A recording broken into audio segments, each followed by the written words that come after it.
வணக்கம் நட்புகளே. நான் உங்கள் சந்தோஷ் குணா. நாவல்களை தொடர்ந்து கேட்க மறக்காம சேனலை சப்ஸ்கிரைப் பண்ணிடுங்க. இந்த நாவல் உங்களுக்கு பிடிச்சிருந்தா லைக் பண்ணுங்க, நிறை குறைகளை கமெண்ட் பண்ணுங்க, மறக்காம உங்களோட ஃப்ரெண்ட்ஸ் அண்ட் ஃபேமிலிகளுக்கும் ஷேர் பண்ணுங்க. ஹாய் டியர்ஸ், எல்லாரும் எப்படி இருக்கிறீங்க? நல்லா இருக்கீங்க நம்புகிறேன். நிஜமாக நான் உங்களை எல்லாரையுமே ரொம்பவே மிஸ் பண்ணேன். கமெண்ட்க்கு ரிப்ளை பண்ணலான்னு தப்பாக எடுத்துக்க வேணாம். எனக்கு கொஞ்சம் ஹெல்த் இஷ்யூ, அதனால் என்னால் ரெக்கார்டிங் பண்ண முடியல. கிட்டத்தட்ட 1 மந்த் ஆகுது நாவல் எழுதியும் ரெக்கார்டிங் பண்ணியும். சுத்தமாக எனக்கு டைமும் கிடைக்கல, உடம்பும் அதுக்கு ஒத்துழைக்கல. Very sorry. டெய்லி ஒரு வீடியோ கொடுக்கணுன்னு தான் நான் அந்த கதையை ஸ்டார்ட் பண்ணேன். பட் என்னன்னு தெரியல, ஸ்டார்ட் பண்ண ஆரம்பத்துலேருந்தே ஏதாவது ஒரு இஷ்யூ வந்துக்கிட்டே இருக்குது.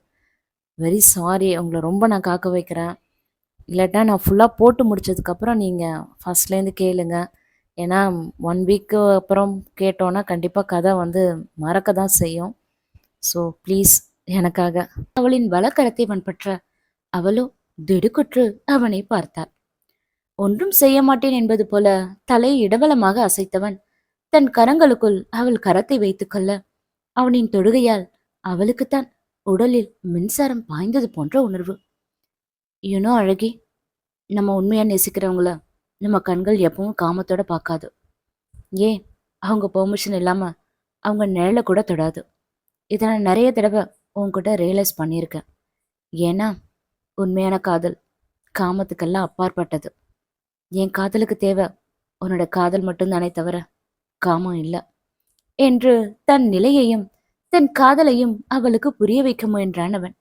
அவன் கூறுவதும் உண்மைதானே.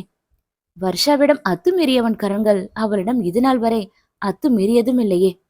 அன்று கூட வாய்ப்பு கிடைத்ததே என்று பார்த்து கொண்டிராமல் அவன்தானே அவள் உடைகளை சரி செய்து விட்டான். பொதுவாவே காதல்ன்றது கல்யாணத்தோட காணாம போயிடுன்னு சொல்லுவாங்க. ஆனா அதுக்கு பேர் காதல் இல்ல அழகி. முடியெல்லாம் நிறையாகி, தோல் சுருங்கி, பார்வை மங்கி, வெறிச்சொடிய வீட்டுக்குள்ள உனக்கு நான் எனக்கு நீ வாழற அந்த முதிர்ந்த வாழ்க்கையில தான் மொத்த காதலும் புதிந்திருக்கு அழகி. எனக்கு அப்படி ஒரு வாழ்க்கைய உன் கூட வாழணும். அழகு ஆடம்பரம்னு எதுவும் இல்லாம ஒரு சின்ன வீட்டுக்குள்ள நீயும் நானும் நம்ம காதலோட வாழணும்.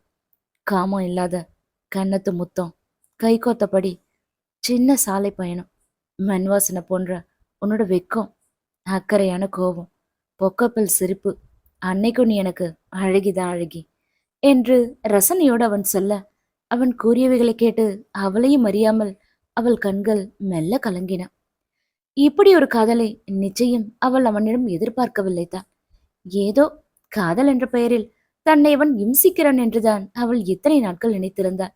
ஆனால் முதுமைக்கும் சேர்த்து அவளை அவன் காதலிப்பான் என்று கொஞ்சமும் அவள் எதிர்பார்க்கவில்லை. அவன் பார்க்க வண்ணம் தன் கண்ணீரை அவள் துடைத்துக் கொள்ள மேற்கொண்டு அவனை தான் தொடர்ந்தான்.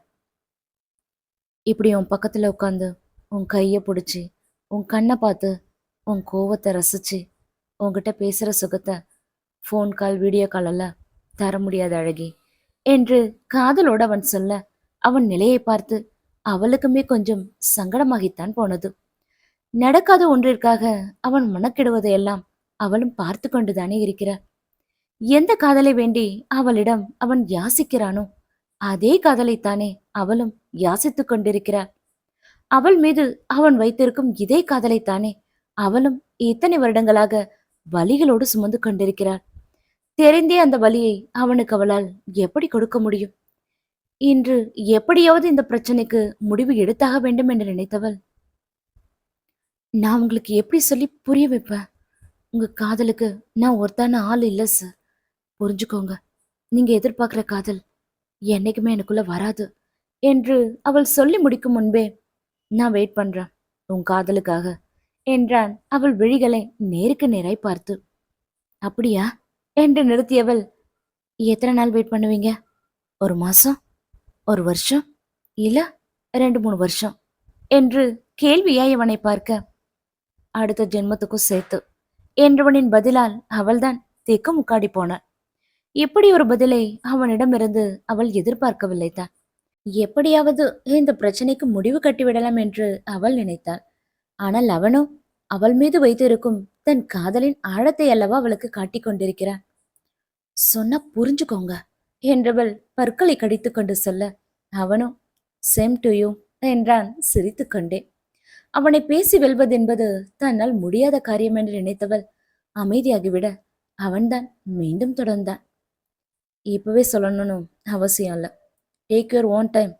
ஆனா முடிவு எனக்கு ஃபேவரா இருக்கணும், இருந்தாகணும் என்று குரல் அழுத்தம் கொடுத்து சொல்ல, அவளோ விழிகள் விரித்து அவனை பார்த்தாள். என்ன சொல்கிறான்? என்னை காதலிப்பதை தவிர உனக்கு வேறு வழி இல்லை என்று சொல்லாமல் சொல்கிறானா என்றுதான் தோன்றியது அவளுக்கு அந்நேரத்தில். தேவையில்லாம உங்க லைஃப ஸ்பாயில் பண்ணிக்காதீங்க. ஒரு நல்ல பொண்ணா பார்த்து லவ் பண்ணி கல்யாணம் பண்ணிக்கோங்க. உங்க லைஃப் நல்லா இருக்கும் என்றாள் அவளும் விடாமல். ம் லவ் தான் பண்ணிட்டு இருக்கேனே.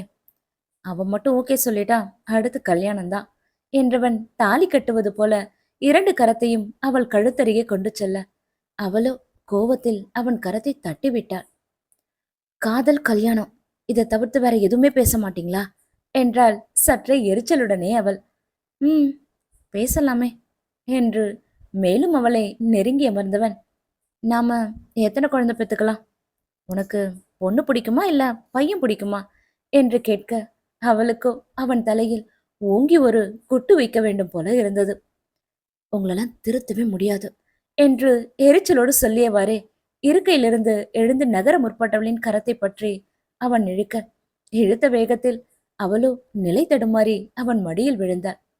தட்டு தடுமாறி எழ முற்பட்டவளின் கூந்தல் விழுந்த வேகத்தில் அவன் ஷர்ட் பட்டனில் மாட்டியிருக்க, பாவம் அவளால் எழுந்திருக்க கூட முடியவில்லை.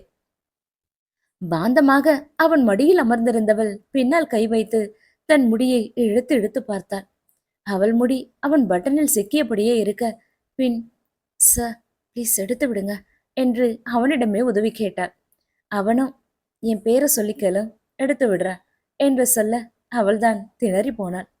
விளையாடாதீங்க ப்ளீஸ் என்றவள் சொல்ல, ம் என்றவன் இரு கைகளாலும் அவள் இடையை தன்னோடு சேர்த்து அணைக்க, அவன் செயலால் அவளுக்குத்தான் விழிகள் பிதுங்கியது.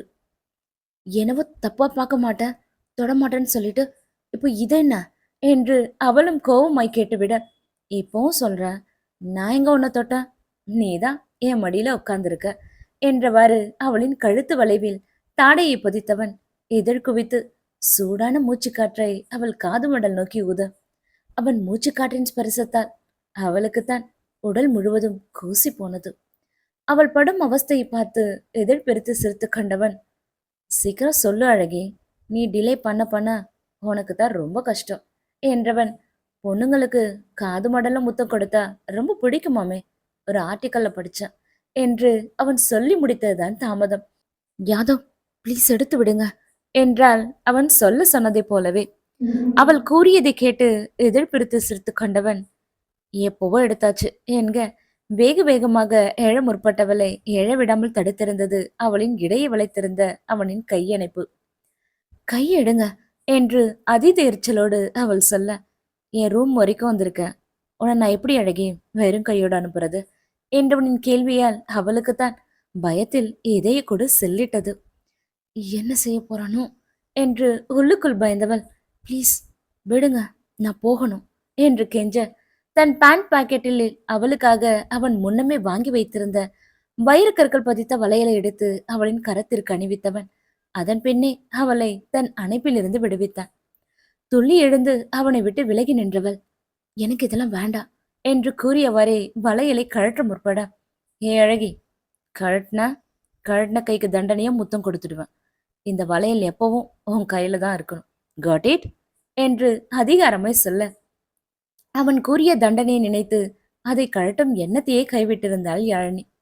அவன்தான் என்ன சொன்னால் அவள் அமைதியாவாள் என்பதை நன்றாக அறிந்து வைத்திருக்கிறானே. கசங்கியிருந்த புடவையை அவள் சரி செய்து கொண்டிருக்கும் போதுதான் அந்த அறையின் கதவு தட்டப்பட அவளுக்கோ தூக்கி வாரி போட்டது. ஆனால் அவனோ கூலாக சென்று அறை கதவை திறக்க, அவர்களுக்கான மாலை சிற்றுண்டியுடன் அறைக்குள் நுழைந்த யசோதாவை பார்க்க அவளுக்குத்தான் சங்கடமாக இருந்தது. எங்கே ஏதாவது தப்பாக நினைத்துக் கொள்வார்களோ என்று. அவளின் முகவட்டத்தை அறிந்தவன் மெல்ல அவள் அருகில் சென்று, என்னாச்சு என்க, ஒன்றுமில்லை என்று தலையை ஆட்டும் போதே அவள் விழிகள் கலங்கிவிட்டன. பின் யசோதாதான் அவள் வேண்டாம் என்று மறுத்த போதும் கட்டாயப்படுத்தி அவளை உண்ண வைத்தார். சிறிது நேரம் பேசி இருந்துவிட்டு அதன் பின்னே மூவரும் கீழே சென்றனர். சத்தியமூர்த்தி சொன்னது போல இரவு உணவை முடித்துவிட்டு அவள் கிளம்பும் போதுதான் யசோதா அவள் நெற்றியில் குங்குமம் வைத்து தலையில் பூச்சூட்டி புடவை அடங்கிய பழத்தட்டை அவளிடம் கொடுக்க, யாழினிக்குத்தான் இதெல்லாம் புதுமையாக இருக்க யாதவோ ஒரு ஓரமாக நின்று அவளையே தான் பார்த்து கொண்டிருந்தான். அவள் முகம் வாட்டமாகவே இருக்க மருத்துவமனையில் வேலை இருப்பதாக சொல்லி அவன்தான் அவளை அழைத்து கொண்டு காரில் புறப்பட்டான். முன்னிருக்கையில் அமர்ந்தவாறு அவள் சாலையே பார்த்து கொண்டிருக்க யாதவோ அடிக்கடி அவளை பார்த்தவாறே காரை ஓட்டிக் கொண்டிருந்தான். பின் ஒரு ஓரமாக அவன் காரை நிறுத்த அவளோ காரை நிறுத்தியது கூட தெரியாமல் சாலையை தான் வெறித்து பார்த்து கொண்டிருந்தாள். மடி மீது இருந்த அவளின் கரத்தை அவன் பற்ற அப்போதுதான் சுயத்திற்கு திரும்பினாள் யாழினி.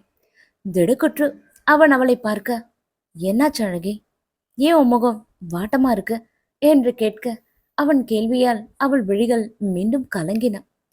இரு கைகளாலும் அவள் முகத்தை கைகளில் ஏந்தி கண்டவன் அவள் விழிகளையே மாறி மாறி பார்க்க அவள் கண்களில் இருந்தோ கண்ணீர் துளிகள் உருண்டோடியது.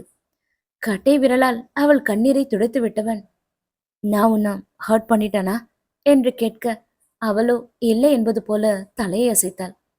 தென் வீட்ல யாராவது என்றவன் ஆரம்பிக்கும் போதே இல்லை என்பது போல அவள் தலையை அசைக்க, தென் வாட், என்கிட்ட சொல்லக்கூடாதா என்று கெஞ்சிலோடு அவன் கேட்க அப்போதுதான் காரணத்தை சொல்ல ஆரம்பித்தாள் அவள். ஆன்டி என்ன தப்பா நினைச்சிருப்பாங்கல்ல என்று சொல்லும் போதே அவளுக்கு அழுகை அடைக்க அவளின் கண்ணீருக்கான காரணம் என்னவென்று அவனுக்கு அப்போதுதான் புரிந்தது. அவளுக்கும் தன்மானம் இருக்கிறதே. பூட்டிய அறைக்குள் ஒரு ஆணுடன் இருப்பதை யார்தான் இலகுவாக எடுத்துக்கொள்வார்கள்? யசோதா அது குறித்து அவளிடம் ஏதாவது கேட்டிருந்தால் கூட அவளுக்கு சங்கடமாக இருந்திருக்காது. ஆனால் அவர் எதுவுமே கேட்காமல் இருந்ததுதான் அவளை மேலும் மேலும் சங்கடப்பட வைத்தது. மருமகள் மாங்கூட இருக்கிறத எப்படி தப்பா நினைப்பாங்க என்றவனை அவள் விழிகள் வெறித்து பார்க்க ஒரு ஆழ்ந்த பெருமூச்சை விட்டவனும், மாம்க்கு எல்லாம் தெரியும் என்று சொல்ல, எல்லானா என்றவளின் விழிகளை பார்த்து, எல்லாம் தான் என்று மெலிதாக புன்னகைத்தவன், நான் உன்னை காதலிக்கிறேன்னு தெரியும், உன்னைதான் கல்யாணம் பண்ணிக்க போறான்னு தெரியும்.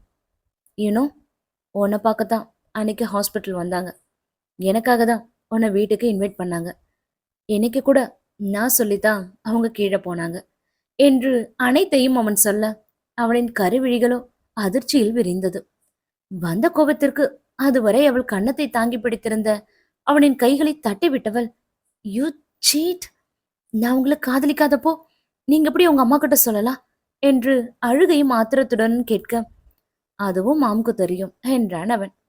சார்க்கு என்றவள் கேள்வியாய் இவனை பார்க்க, எங்கே அவருக்கும் தெரியும் என்று சொன்னால் அவள் அழுதே விடுவாள் என்று நினைத்தவன், மாமா தவிர வேற யாருக்கும் தெரியாது என்று பொய் சொல்ல அப்போதுதான் அவள் மனம் நிம்மதியடைந்தது. எதுவும் பேசாமல் அவள் அமைதியாகவே இருக்க, இது வேண்டாமா என்று கேட்டவாறே அவளின் நோக்கிய போனை அவன் முன் நீட்டினான். அதை பார்த்தவளுக்கு அப்போதுதான் நினைவிற்கு வந்தது தான் எதற்காக அவன் வீட்டிற்கு சென்றோம் என்று. அங்கு அவன் படுத்திய பாட்டில் அவள்தான் அனைத்தையும் மறந்து போயிருந்தாளே.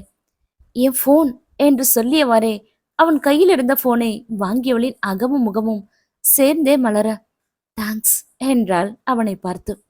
ஹே அழகி, நாம ஏன் கொஞ்சம் டிஃப்ரெண்டா யோசிக்க கூடாது என்று கேட்டவனே அவள் புரியாமல் பார்க்க, எல்லார மாதிரியும் இல்லாம இந்த சாரி தேங்க்ஸ் நாம ஏன் டிஃப்ரெண்டா ஐ லவ் யூன்னு சொல்லக்கூடாது என்று சொல்லிவிட்டு அவன் மெலிதாய் சிரிக்க அவன் கூறியதை கேட்டு அவளுமே சிரித்து விட்டாள்தான்.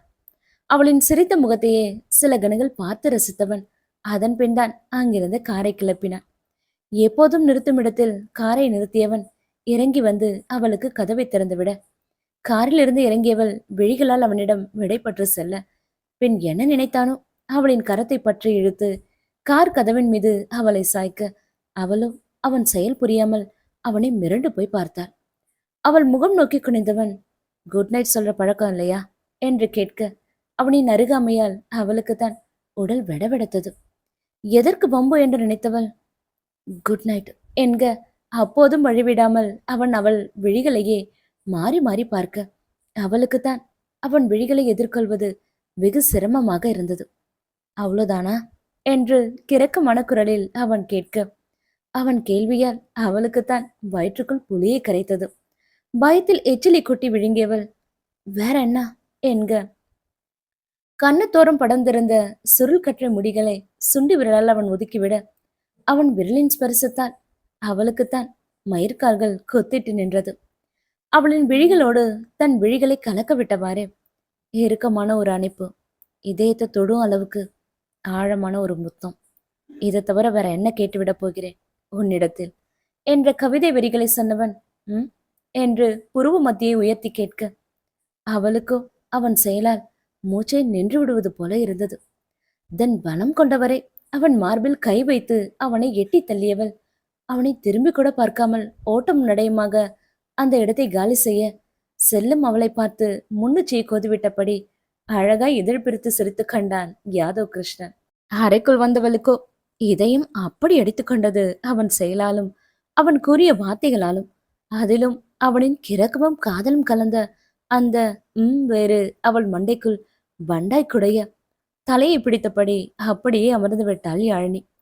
சொல்லப்போனால் ஆத்விக் என்று மட்டுமே கரைந்த அவளின் நிமிடங்கள் இப்போது யாதவாகவும் கரைய ஆரம்பித்திருந்தது. ஆனால் அது காதலாக மட்டுமில்லை என்பதில் யாழினியும் பிடிவாதமாகவே இருந்தாள். என்னதான் அவன் பற்றி நினைக்க கூடாதென்று அவள் வீம்பாய் இருந்தாலும் அவன் வீட்டிற்கு சென்றது முதல் நடந்த ஒவ்வொரு நிகழ்வையும் அவள் மனம் அவளுக்கு படம் போட்டு காட்டத்தான் செய்தது.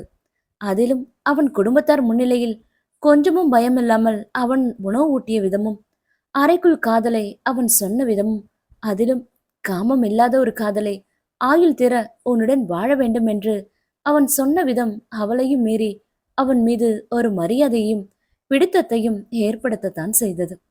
எந்த பெண்ணிற்குத்தான் பிடிக்காது இப்படி ஒரு ஆண்மகனை, அதுவும் காமம் இல்லாத காதலை வேண்டி நிற்கும் ஒருவனை? ஒருவேளை ஆத்விக் என்ற ஒருவன் அவள் வாழ்வில் வரவில்லை என்றால் கூட இன்று அவன் காதலை சொன்ன விதத்தை பார்த்து நிச்சயம் அவள் அவன் மீது காதல் கொண்டிருப்பாள்தான். ஆனால் அவள்தான் ஆத்விக் மீதான காதலை யாருக்காகவும் துறக்க மாட்டேன் என்பதில் உறுதியாக இருக்கிறாளே.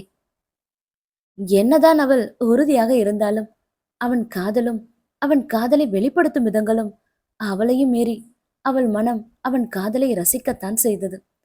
காதலிப்பவர்களுக்குத்தானே தெரியும் காதல் எத்தனை ரசனை வாய்ந்தது என்று. அதை யாழ்னியால் மட்டும் எப்படி ரசிக்காமல் கடந்து செல்ல முடியும்? அதே சமயம் இந்த உன்னதமான காதல் தன் மீது அவனுக்கு இருப்பதைத்தான் அவளால் துளியும் ஏற்றுக்கொள்ள முடியவில்லை. இப்படியே அதையும் இதையும் யோசித்தபடி உறங்காமல் படுக்கையில் அவள் உழன்று கொண்டிருக்க, காரில் இருந்து இறங்கியவனும் இதழ்களில் குறுநகையுடன் சாவியை தூக்கி போட்டு பிடித்தபடியே வீட்டிற்குள் நுழைந்தான். டைனிங் டேபிள் மீதிருந்த பிளேட்களை யசோதா துணியால் துடைத்து அடுக்கி வைத்த வண்ணம் இருக்க, அவரை பார்த்தவனோ மாம் என்று அழைத்தவாறே அருகில் சென்று அணைத்து பாசமாக அவர் கன்னத்தில் முத்தம் விட்டு விட்டு நகர, யசோதாவோ புதுமையாக மகனை பார்த்தார். பின் டே யாதவ் என்று அவனை அழைத்தவர், இந்த லஞ்சம் எதுக்குன்னு எனக்கு தெரியும் என்று சிரித்து கொண்டே சொல்ல, அவன் முகமோ அவனையும் அறியாமல் வெட்கத்தில் சிவந்தது. அதை கவனித்தவர், டே வெக்கப்படுறியாடா என்று கேட்க, அவரின் கேள்வியால் கீழ்தட்டை அழுந்து கடித்து கொண்டதோடு முகத்தையும் வேறு பக்கம் திருப்பிக் கொண்டார். ஆனால் அவரோ விடாமல், டேய் உன்னைத்தாண்டா கேக்குற, அத்த சீக்கிரம் வாங்க, காண கிடைக்காத காட்சி, நம்ம யாதவ் வைக்கப்படுற அழக பாருங்க என்று சத்தம் போட்டு சுமதியை அழைக்க, மாம் என்று பற்களை கடித்தவன், ஏன் மாம் நீங்க வேற ஆள விடுங்க என்று கெஞ்சுதலாக சொன்னவன் அடுத்த கணமே அந்த இடத்தை காலி செய்திருந்தான். விட்டால் போதும் என்று வேக வேகமாக அரைக்கதவை திறந்து கொண்டு உள்ளே நுழைந்தவனுக்கு அந்த அறையில் அவளுடன் இருந்த நிகழ்வுகள் கண் முன்னே விரிய, யாதவின் இதழ்களிலோ மீண்டும் குறுநகை மலர ஆரம்பித்திருந்தது. இடக்கரத்தால் பின்னந்தலை வருடிவிட்டவாறே வலக்கரத்தை பேண்ட் பாக்கெட்டுக்குள் விட்டவனுக்கு அப்போதுதான் பேண்ட் பாக்கெட்டிற்குள் இருந்த கைக்குட்டை நினைவிற்கு வந்தது. அதை வெளியில் எடுத்தவனோ அவளின் நெற்றில் பூத்திருந்த வியர்வை துளிகளை துடைத்த ஞாபகம் வர அந்த கைக்குட்டையில் இதழொற்றி முத்தமிட்டவன் பின் அவளையே அணைப்பது போல அந்த கைக்குட்டையை தன் மார்போடு அணைத்தவாறே படுக்கையின் மேல் பொத்தொன்று விழுந்தான். இடக்கரத்தை தலைக்கு பின்னால் வைத்தபடி படுத்திருந்தவனின் மனம் முழுவதும் அவள் நினைவுகள்தான் ஆக்கிரமித்திருந்தது. அதுவரை தன் மார்போடு அணைத்திருந்த கைக்குட்டையை தூக்கி பிடித்தவன் இப்போ வரைக்குமே என்னால நம்ப முடியல அழகே. நீங்க வந்தது, என் வீட்ல, என் ரூம்ல, என் கூட என் பக்கத்துல இருந்தது. எதையுமே என்னால நம்ப முடியல. ஆக்சுவலி இது என்னோட பிளானே இல்ல அழகே. சில சமயம் நம்ம எதிர்பார்க்கிறத விட, நம்ம வாழ்க்கையில எதிர்பார்க்காம நடக்கிற விஷயங்கள் ரொம்பவே மெமரபுளா தான் இருக்கு. இது யாரால எப்படி நடந்ததுன்னு எவ்வளோ யோசிச்சாலும் எனக்கு புரியல அழகே.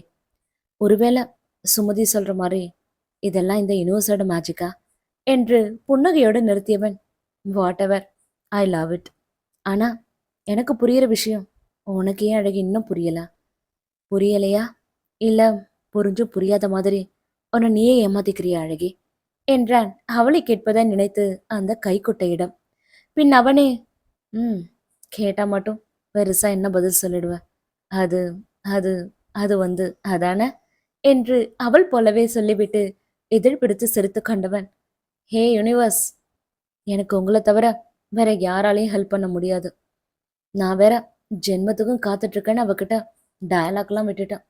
ஆனா இந்த டேட் வேற 6 மந்த் தான் டைம் கொடுத்துருக்காரு. அதுல 1 மந்த் போன இடமே தெரியல.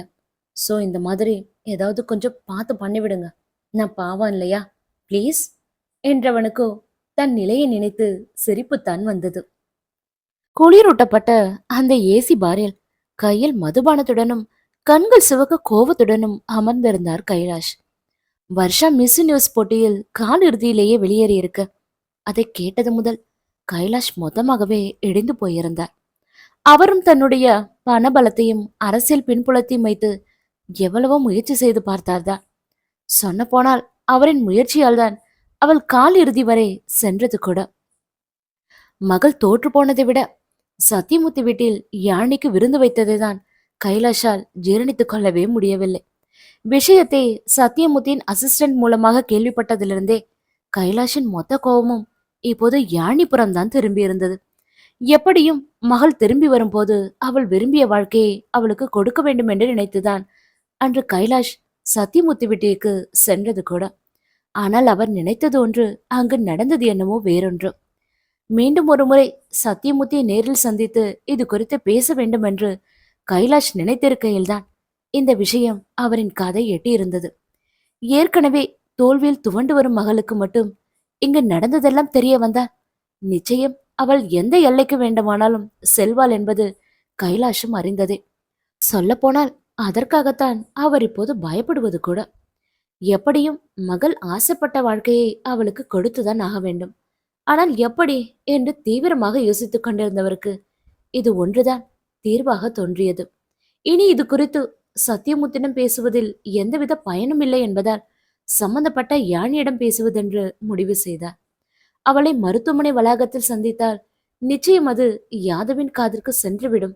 பின் அது வேறு விதமான பிரச்சனை ஏற்படுத்தும் என்று நினைத்தவர் அவளை சந்திப்பதற்கான சந்தர்ப்பத்திற்காக காத்திருப்பதென்று முடிவு செய்தார். வீட்டிற்கு வந்த வர்ஷாவோ யாரையும் பார்க்க பிடிக்காமல் அறையிலேயே தன்னை சிறை வைத்துக் கொண்டாள்.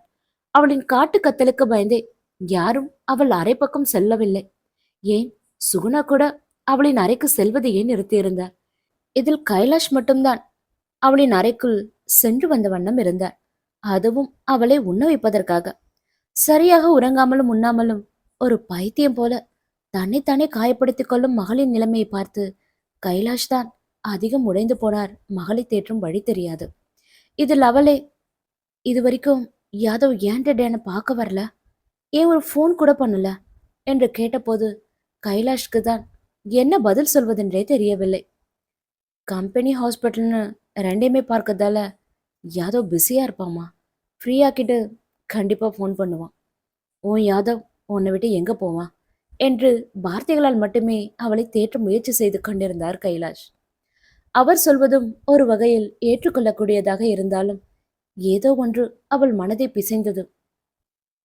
யாதவ் மேரேஜுக்கு சம்மதிச்சிட்டாரா டேட் என்றவளின் கேள்வி கைலாஷத்தான் அதிகம் அதிர்ச்சிக்குள்ளாக்கியது. சம்மதித்து விட்டான் என்பது போல போலியாக அவர் தலையை மட்டும் அசைக்க அதை பார்த்த வர்ஷாவின் இதழ்களிலோ வெற்று புன்னகை பரவியது. அன்று மீராவின் பையன் சர்வேஷின் பிறந்தநாள் என்பதால் மீராதான் யானியை வற்புறுத்தி அவள் வீட்டுக்கு அழைத்துச் சென்றாள். எல்லாம் நல்லபடியாக முடிந்து அவள் திரும்பிக் கொண்டிருக்கும் போதுதான் அவளின் வழியை மறித்து நின்றது அந்த விலை உயர்ந்த வெள்ளை நிற கார். எங்கும் செல்ல முடியாதவாறு அவளை சுற்றிலும் கார் நின்றது. நிச்சயம் இது யாதவன் வேலைதான் என்று யூகித்தவள் அமைதியாகவே நின்றிருக்க, அந்த காரின் கதவை திறந்து கொண்டு மிடுக்காக இறங்கினார் கைலாஷ். மருத்துவமனையில் பார்த்ததை வைத்து இவர் வர்ஷாவின் தந்தைதான் என்பது யாழினிக்கு புரிந்தது. இருந்தும் அவள் அமைதியாகவே இருக்க, அவளுக்கு முன்னால் வந்து நின்ற கைலாஷோ, நீதன யாழினி என்க, அவளோ ஆமாம் என்பது போல தலையை மட்டும் அசைத்தாள். தொண்டையை ஒருமுறை செருமி விட்டு அவளை கூர்ந்து நோக்கியவர், இங்க பாரு யாழினி, எனக்கு எதையும் சுத்தி வளைச்செல்லாம் பேச தெரியாது என்க, அவளோ புரியாமல் அவரை பார்த்தாள்.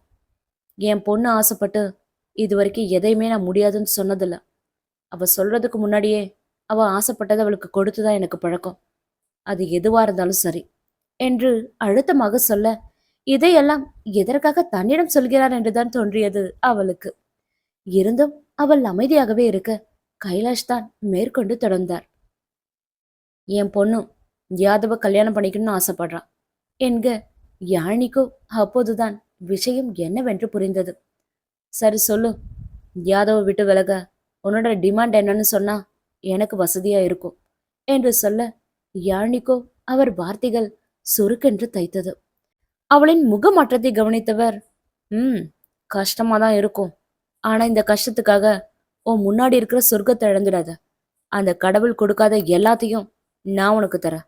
சொந்தமா கிளினிக் வேணுமா, இல்ல சிட்டிக்கு நடுவில் சொந்தமா ஹாஸ்பிட்டல் வேணுமா, நகை நட்டு காரு பீச் ஹவுஸ் ஈசிஆர்ல லேண்ட் என்ன வேணும்னு சொல்லு என்க, அவளுக்கு கோபம் ஜிவ்வென்று தலைக்கேறியது. இதுவே வேறு யாராவது இப்படி கேட்டிருந்தால் இந்நேரம் அவர்கள் கண்ணும் பழுப்பது உறுதி. ஆனால் இப்போது கைலாஷ் சத்தியமூர்த்தி நண்பர் என்பதால் தான் அவள் சிரமப்பட்டு தன்னை அடக்கி கொண்டு நிற்பது கூட. ஏனையாணி, யோசிக்க டைம் வேணுமா என்று புருவம் உயர்த்தி கைலாஷ் கேட்க, அவளோ ஆமாம் என்பது போல தலையை மட்டும் அசைக்க, கைலாஷின் உதடுகளிலோ வெற்றி புன்னகை எட்டி பார்த்தது. அதுவும் சில கணங்கள் தான். ஆ, டைம் வேணும். சிட்டில நல்ல சைக்காட்டிஸ்ட் யாருன்னு விசாரிக்க எனக்கு கொஞ்சம் டைம் வேணும் என்றவள் சொல்ல, என்ன உளர்ற என்ற கைலாஷின் வார்த்தைகளில் கோபம் மட்டும்தான் நிரம்பி இருந்தது.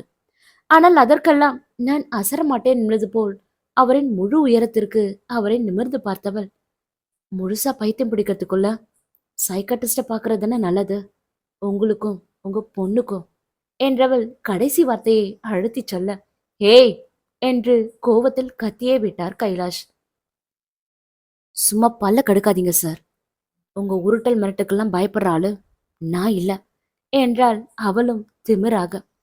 தலைவரே போட்டுடவா என்று கத்தியில் கையுடன் ஆவேசமாக ஒருவன் அவளுக்கு பின்னால் வந்து நிற்க, திரும்பியவனை பார்த்தவளின் கண்களிலோ துளி கூட பயமில்லை. திரும்பி கைலாஷை பார்த்தவள், கேக்குறாருல, பர்மிஷன் கொடுங்க சார்.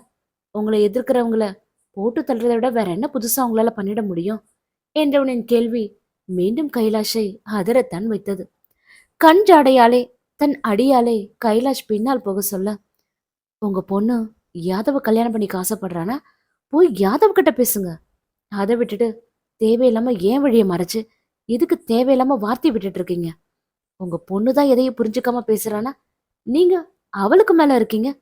கண்ணால பாக்குறது மட்டும் எல்லாம் உண்மையாகிடாது என்றால் யாழினியும் கோபம் மிகுந்த குரலில். அப்போ உனக்கும் யாதவுக்கும் நடுவுல எதுவுமே இல்லையா என்றவரின் கேள்விக்கு அவளும் இல்லை என்றால் அவரை நேருக்கு நேராய் பார்த்து. அவள் கூறியதை கேட்டு சத்தம் போட்டு கைலாஷ் சிரிக்க, அவளோ விலங்கா பார்வையுடன் அவரை பார்த்தார். சிரித்து முடித்தவர் பின் அவள் முகத்தை கூர்ந்து நோக்கி, எதுவுமே இல்லாம தான் அவன் வீட்டுக்கு விருந்துக்கு போனியா என்றவரின் கேள்வியால் அவளுக்கு இன்னும் எரிச்சல் தான் வந்தது. எதை எதோடு முடிச்சு போடுகிறார் என்று. பின், சத்தியமூர்த்தி சார் அவங்க பையனுக்கு ஆபரேஷன் பண்ணி காப்பாத்தினதுக்காக என்ன அவர் வீட்டு விருந்துக்கு இன்வைட் பண்ணாரு, அவ்வளோதான் என்று நிறுத்தியவள், இங்க பாருங்க மிஸ்டர், என் லைஃப்ல நடக்கிற எல்லாத்தையும் உங்ககிட்ட என்னால எக்ஸ்பிளைன் பண்ணிட்டு இருக்க முடியாது. நம்புறதும் நம்பாதும் இனி உங்க இஷ்டம். எனக்கும் யாதவுக்கும் நடுவுல எதுவும் இல்லை, எதுவும் என்று வார்த்தைகளில் அழுத்தம் கொடுத்து சொன்னவள், இதுக்கப்புறம் தேவையில்லாம இப்படி என் முன்னாடி வந்து நிக்காதீங்க. ஏன்னா எப்பவும் நான் ஒரே மாதிரியே இருக்க மாட்டேன். வழி விடுங்க முதல்ல என்று கொஞ்சமும் குறையாத கோபத்துடன் அவள் சொல்ல, கைலாஷோ யோசனையோடு அவளை பார்த்தவாறே அவளுக்கு வழிவிட வேக எட்டுக்களுடன் அங்கிருந்து நகர்ந்தாள் யாழினி. அவள் செல்வதையே கைலாஷ் பார்த்திருக்க அவருக்கு அருகில் வந்த அவரின் அடியாலோ, என்ன தலைவரே இப்படி பேசிட்டு போறா, நீங்கள் அமைதியா இருக்கீங்க என்று வினவ, திரும்பியவனை பார்த்தவர், உண்மை இருக்கிற இடத்துல எப்பவும் கோபம் தூக்குல தாண்டா இருக்கும் என்றார். பின் யோசனையோடே, நீ எதுக்கும் அவன் மேல ஒரு கண்ணு வை என்றவர் அடுத்து இருந்தது என்னவோ சத்தியமூர்த்தியின் இல்லத்தில்தான். உள்ளே வரும்போதே சத்தியமூர்த்தி கைலாஷை கவனித்துவிட, அடடே வாடா என்று அவரை வரவேற்று அமர வைத்தவர், நானே வீட்டுக்கு வர்ஷாவை பார்க்க வரணும்னு இருந்தா, இப்போ எப்படி இருக்கா என்று அக்கறை கலந்த குரலில் சத்தியமூர்த்தி கேட்க, கைலாஷின் முகமும் மாறி போனது மகளின் நிலைமையை நினைத்து. இருந்தும் தன்னை சமன்படுத்தி கொண்டவர், ம் இருக்கா, ஒருவன் விட்டு வெளியில வர்றதே இல்ல சத்யா, சரியா சாப்பிடாம தூங்காம சதா அதையே நினைச்சு நினைச்சு உள்ளுக்குள்ள புழுங்கிக்கிட்டு இருக்கா என்றார் கவலை துணித்த குரலில். ம் நான் வந்து அவகிட்ட பேசுறேன்டா, நீ எதுவும் ஒரி பண்ணிக்காத என்றார் பதிலுக்கு சத்தியமூர்த்தியும். பதிலுக்கு அவரை பார்த்து கஷ்டப்பட்டு குறுநகை புரிந்த கைலாஷ், பின் நான் என் கஷ்டத்துல இதை மறந்துட்டேன் பாரு என்று நிறுத்தியவர், ஆமா கல்யாண வேலைலாம் எப்படி போயிட்டு இருக்கு சத்யா, எப்போ கல்யாணம் என்க சத்தியமூர்த்தியோ புரியாமல் அவரை பார்த்தார். என்னடா அப்படி பாக்குற, நாளைக்கு வந்தப்போ அம்மா சொன்னாங்களே யாதோ ஒரு பொண்ணை லவ் பண்றதா என்றவர் சொன்ன போதுதான் சத்தியமூர்த்திக்கு விஷயம் என்னவென்று விளங்கியது. ஓ அதுவா என்று இழுத்தவர், நீ இல்லாம நாங்க எப்படிடா ப்ரொசீட் பண்ணுவோம், 6 மாசம் போகட்டும் அதுக்கப்புறம் பாத்துக்கலான்னு இருக்கோம் என்று சொல்ல, அதென்ன 6 மாசம், ஏன் பொண்ணு வீட்டுல ஒத்துக்கலையா, இல்ல ஏதாவது ப்ராப்ளமா என்றார் தன் மனதில் இருக்கும் சந்தேகங்களை தீர்த்து கொள்ளும் பொருட்டு. அப்படிலாம் எதுவும் இல்ல கைலாஷ், யாதவுக்கு யாழினிய பிடிச்சிருக்கு, ஆனா யாழினி இது வரைக்கும் எதுவும் வாய் திறந்து சொல்லல என்று சத்தியமூர்த்தி சொல்ல, யாழினின் வார்த்தைகளில் இருந்த உண்மைத்தன்மை இப்போதுதான் கைலாஷிற்கு விளங்கியது. ஓ என்றவரின் மனமோ இது போதுமே என்று உள்ளுக்குள் சந்தோஷப்பட்டு கொண்டது. அதே நேரம் ரெடியாகி கீழே வந்த யாதவ் அங்கு அமர்ந்திருந்த கைலாஷை பார்த்து, ஹாய் அங்கிள், எப்படி இருக்கீங்க என்று வினவ, ஒரு ஆழ்ந்த பெருமூச்சை விட்டவரோ, ம் வருஷம் நல்லா இருந்ததானே இந்த அங்கிள் நல்லா இருக்க முடியும் யாதவ் என்று சொல்ல, அதை கேட்டு யாதவின் முகமோ மாறியது. அவனும் அறிவான்தான் அவள் கால் இறுதியிலேயே வெளியேறியதே.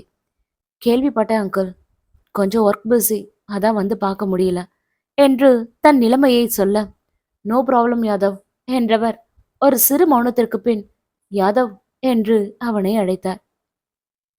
உன்னை தொந்தரவு பண்றேன்னு நினைக்காத, டைம் கிடைக்கும்போது அட்லீஸ்ட் ஃபோன்லயாவது வர்ஷா கிட்ட பேசு, ஐ திங்க் உன்கிட்ட பேசுனா ஷி வில் பி பெட்டர் என்க.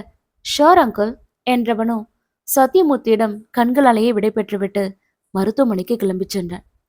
கைலாஷிடம் சொன்னது போலவே கிடைத்த நேரத்தில் யாதவ் வர்ஷாவிற்கு போன் செய்த போது அவளோ எடுத்தெடுப்பிலேயே ஓவென்று அழ ஆரம்பித்திருந்தாள்.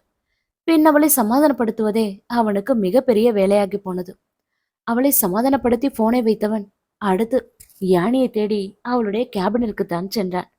ஆனால் அவளோ ஆபரேஷன் தியேட்டரில் இருக்க மீண்டும் தன் அறைக்கு திரும்பியவன் தேங்கியிருந்த வேலைகளை பார்க்க ஆரம்பித்தான்.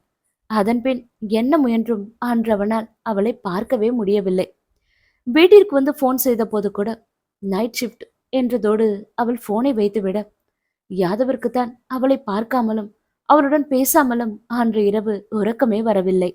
என்று கைலாஷை பார்த்தாலோ அன்றே யாழினி முடிவு செய்துவிட்டாள், தன்னை விட்டு மொத்தமாக அவனை விலக்கி வைக்க வேண்டும் என்று.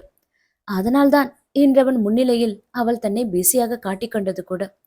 அன்று கைலாஷ் தன்னை பார்த்ததும் அவர் பேசிய விதம் குறித்தும் நிச்சயம் அவனிடம் சொல்ல வேண்டும் என்றுதான் முதலில் யாழினி நினைத்திருந்தாள்.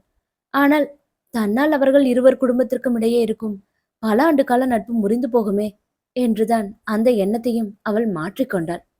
சொல்ல போனால் கைலாஷின் வார்த்தைகள் அவளுக்குள் அதீத கோபத்தை ஏற்படுத்தத்தான் செய்தது. பெண்தான் அவனை காதலிக்காத போது எதற்காக அவரின் வார்த்தைகளை பெரிதாக எடுத்துக்கொள்ள வேண்டும் என்று நினைத்தவள் பின் அந்த கோபத்தையும் கைவிட்டு விட்டாள். இத்தனைக்கும் காரணம் அவன் தன்னை பார்ப்பதாலும் தன்னிடை பேசுவதாலும் தானே என்று நினைத்தவள் அவனை எப்படி தன்னை விட்டு விலக்கி வைப்பதென்று மட்டுமே யோசிக்க ஆரம்பித்தாள். அவன் தன்னை பார்க்கக்கூடாது என்பதற்காகவே பெரும்பாலும் ஆபரேஷன் தியேட்டரிலேயே இருந்தாள் யாழினி. ஆபரேஷன் இல்லாத நேரங்களில் ஓபி, வார்டு விசிட் மற்றும் மாணவர்களுக்கு கிளாஸ் எடுப்பது, செமினார் எடுப்பது என்று முழு நேரமும் தன்னை பிஸியாகவே வைத்துக் கொண்டதோடு சக மருத்துவர்களின் வேலைகளையும் இழுத்து போட்டு செய்தாள். இரவு நேரத்தில் அவன் போன் காலை தவிர்ப்பதற்காகவே நைட் ஷிஃப்ட் சென்றான். அவளை பொறுத்தவரை அவன் அவளை விட்டு விலகி இருக்க வேண்டும். அது மட்டும்தான் அவள் மண்டைக்குள் ஓடிக்கொண்டிருந்தது. இப்படியே ஒரு வார காலம் சென்றுவிட இன்று எப்படியும் அவளை பார்த்து பேசியாக வேண்டும் என்ற முடிவோடு எங்கும் செல்லாமல் லேப்டாப்பின் முன்னாலேயே அமர்ந்திருந்தான் யாதவ் கிருஷ்ணன். என்னதான் மூச்சு விடக்கூட நேரமில்லாமல் ஓடிக்கொண்டே இருந்ததாலும் அவள் உடலும் அதற்கு ஒத்துழைக்க வேண்டும் அல்லவா? வேலை வேலை என்றே தன்னை சரிவர கவனிக்காததன் விளைவு அவள் தேகம் கருத்து இளைத்து போயிருந்தது. அத்தோடு அன்று காலை முதலே மயக்கமாக இருக்க யாழினியால் எந்த வேலையையும் சரிவர பார்க்க முடியாமல் போனது. சொல்லப்போனால் அவள் உடல் அவளிடம் ஓய்வு கேட்டதென்றுதான் சொல்ல வேண்டும். இதற்கு மேலும் தான் இங்கிருப்பது சரி என்று அவளுக்கும் தோன்றவே பியூன் மூலமாக அவன் கேபினில் முக்கிய மீட்டிங்கில் இருப்பதை தெரிந்து கொண்டவள் இதுதான் சந்தர்ப்பம் என்று மருத்துவமனையிலிருந்து கிளம்ப ஆரம்பித்தாள். தன்னுடைய உடைமைகளை எடுத்துக்கொண்டு எமர்ஜென்சி வார்டை கடந்து வாயிற்பகுதியை நோக்கி அவள் விரைந்து கொண்டிருக்கும் போதுதான் அவளின் செல்போன் சத்தம் போட்டது. யார் அடிப்பதென்று திரையை பார்த்தாள். திரையில் அவன் நம்பரை பார்த்தவள் முகமோ சுணங்கி போனது. இவர் ஏன் இப்போ போன் பண்றாரு என்று மனதிற்குள் எண்ணிக்கொண்டவள் அவன் அழைப்பை ஏற்காமல் மேலும் முன்னேற அவனோ இடைவிடாது மீண்டும் மீண்டும் அவளை அழைத்த வண்ணமாகவே இருந்தான். அவளும் அவன் அழைப்பை ஏற்கப் போவதில்லை என்ற வைராக்கியத்தோடே முன்னேறி செல்ல, ஸ்டாப் அழகே என்று ஒலிபெருக்கியில் ஓங்கி ஒலித்த அவன் குரலை கேட்டு அவள் மட்டுமல்ல, அந்த மருத்துவமனை வளாகத்தில் இருந்த அத்தனை பேருமே ஒரு கணம் சம்மித்துதான் போயினர். அவளை பார்த்தே ஆக வேண்டும் என்ற முடிவோடு லேப்டாப்பின் முன் அமர்ந்தவனின் விழிகள் திரையில் ஓடிக்கொண்டிருந்த சிசிடிவி காட்சிகளின் மீதுதான் படிந்திருந்தது. அத்தோடு யாரையும் தன் கேபினுக்குள் அனுமதிக்காமல் போனிலேயே அனைத்து மீட்டிங்களை முடித்தவனின் பார்வை அவ்வப்போது அவள் எங்கு இருக்கிறாள், எங்கு செல்கிறாள், என்ன செய்து கொண்டிருக்கிறாள் என்று மருத்துவமனை முழுவதும் பொருத்தப்பட்டிருந்த கேமராக்கள் மூலமாக அவளைத்தான் கவனித்துக் கொண்டிருந்தது. அந்த மாதிரியான சூழ்நிலையில்தான் அவள் தன்னுடைய உடைமைகளுடன் கேபினிலிருந்து வெளியேறி மருத்துவமனையின் நுழைவு பகுதியை நோக்கி செல்ல அவளை தடுத்து நிறுத்தும் பொருட்டு உடனே அவளுக்கு போன் செய்தான். செல்போன் துறையை பார்த்தும் அழைப்பை ஏற்காமல் அவள் முன்னேறி செல்ல எப்படியும் தான் கீழே செல்வதற்குள் அவள் சென்று விடுவாள் என்பதாலும் அவளை எப்படி தடுத்து நிறுத்துவது என்று யோசித்தவனின் பார்வையோ அறிவிப்புகளுக்காக தன் மேஜை மீது பொருத்தப்பட்டிருந்த மைக்கின் மீது படிய பின் அதை ஆன் செய்து அவளிடம் பேச ஆரம்பித்தான். இது இது அவன் குரல்தான் என்ற முடிவுக்கு வந்தவள் எப்படி தன்னை கண்டு கொண்டான் என்று சுற்றுமுற்றும் பார்த்த போதுதான் வாயில் பகுதியில் பொருத்தப்பட்டிருந்த சிசிடிவி கேமராவை அண்ணாந்து பார்த்தாள். இதைத்தான் கவனிக்காமல் இருந்து விட்டோமே என்று தன்னையே நொந்து கொண்டவள் பின் அவன் வார்த்தைகளை சட்டை செய்யாமல் முன்னேறி சென்றாள். அழகே நெல்லு, நீ மட்டும் நிக்கலனா உன்கிட்ட மட்டும் நான் சொல்லணும்னு நினைக்கிறதா எல்லாருக்கும் கேட்கிற மாதிரி சொல்லிடவா என்றவனின் கேள்வியால் மேற்கொண்டு முன்னேற முடியாமல் அவள் கால்கள் தடுமாற அண்ணார்ந்து கேமராவை பார்த்தவள் வேண்டாம் என்பது போல தலையை அசைத்தாள். ஏற்கனவே அவன் குரல் கேட்டு அனைவரும் அவள் காது படவே ஏதேதோ பேச ஆரம்பித்திருக்க அதுவே அவளுக்கு ஒரு மாதிரி இருந்தது. இதில் அவன் அனைவருக்கும் கேட்கும்படி தன் காதலை வெளிப்படுத்தி விட்டாள். எதற்கு வம்பு என்றுதான் அவளும் வேண்டாம் என்பது போல கேமராவை பார்த்து தலையை அசைத்தாள். நல்ல வேளையாக அவன் அவளை யாழினி என்று அழைக்காமல் அழகி என்று அழைத்திருந்தான். அதுவே அவளுக்கு சற்று ஆறுதலாக இருந்தது. அவன் அவளுக்கு வைத்திருக்கும் புது பெயரை அவளை தவிர்த்து வேறு யார் அறிவார்கள்? அவள் மௌனமாக அப்படியே நின்றிருக்க அவள் நின்ற நிலையை பார்த்து எதிர் பிரித்து சிரித்து கண்டான் யாதவ் கிருஷ்ணன். பின் மற்றவர்களுக்கு சந்தேகம் வராமல் இருப்பதற்காக, டியர் ஸ்டூடெண்ட்ஸ், ஒவ்வொரு ஆண்டும் கோலாகலமா நம்ம கல்லூரியில் நடத்தப்படும் ஆண்டு விழாவில் இம்முறை புதிதாக டிராமாக்களும் சேர்க்கப்பட்டுள்ளது. அதற்கான அறிவிப்பு தான் இது. முழு அறிவிப்பும் இன்று மாலை நோட்டீஸ் போர்டில் ஒட்டப்படும். I hope you all enjoy.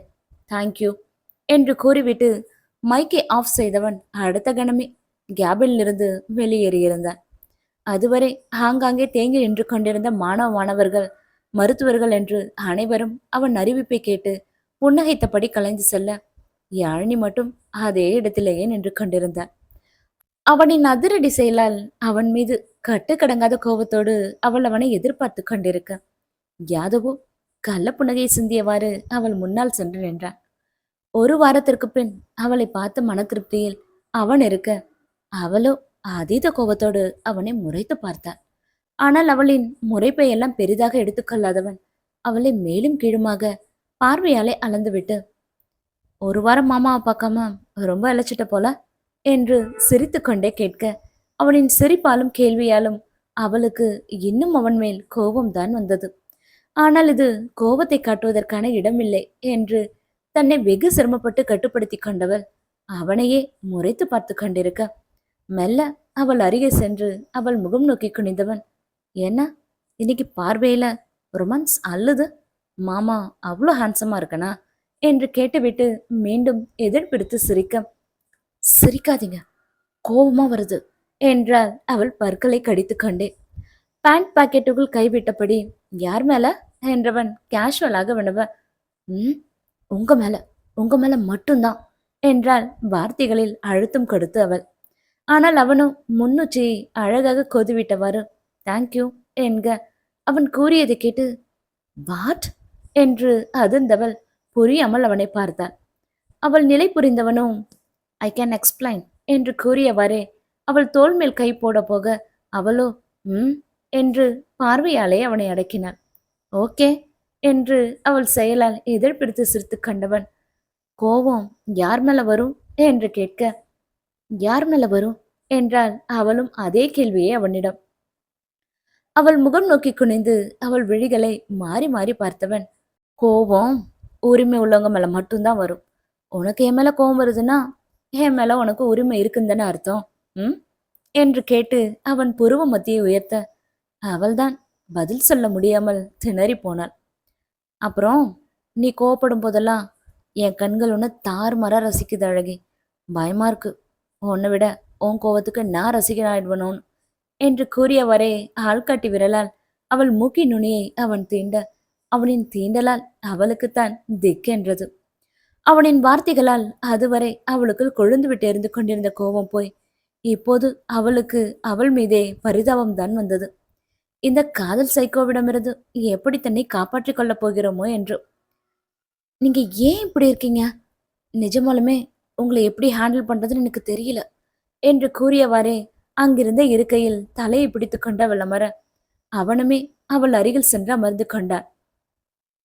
நீ இன்னும் போகலையாடா என்பது போல தலை நிமிர்த்தி பாவமான முகத்துடன் அவள் அவனை பார்க்க சில கணங்கள் அவள் முகத்தையே பார்த்திருந்தவன், எனக்கு ரொம்ப போரிங்கா தான் இருக்கு அழகே, நீ ஓடி ஒளியறதும் நான் உன்னை தேடி அலையறதும் என்று நிறுத்தியவன், விஷமா சொல்லிட என்க அவளோ என்ன சொல்லணும் என்றால் கேள்வியாய் அவனை பார்த்து, ஐ டூ லவ் யூன்னு சொல்லு, நாளைக்கே கல்யாணம் பண்ணிக்கலாம், யாழினி மாதிரி ஒரு பையன் யாதவ் மாதிரி ஒரு பொண்ணுன்னு 2 குழந்தை பெற்றுக்கலாம், எல்லாத்தையும் அவங்க கிட்ட ஒப்படைச்சிட்டு ஏதாவது ஒரு ஹில் ஸ்டேஷன்ல நீ நான் நம்ம காதலோட நான் சொன்ன மாதிரி வாழலாம் என்று அதே இடத்தில் அவன் வந்து நிற்க அவளுக்கோ மீண்டும் அவன் மேல் கோபம்தான் வந்தது.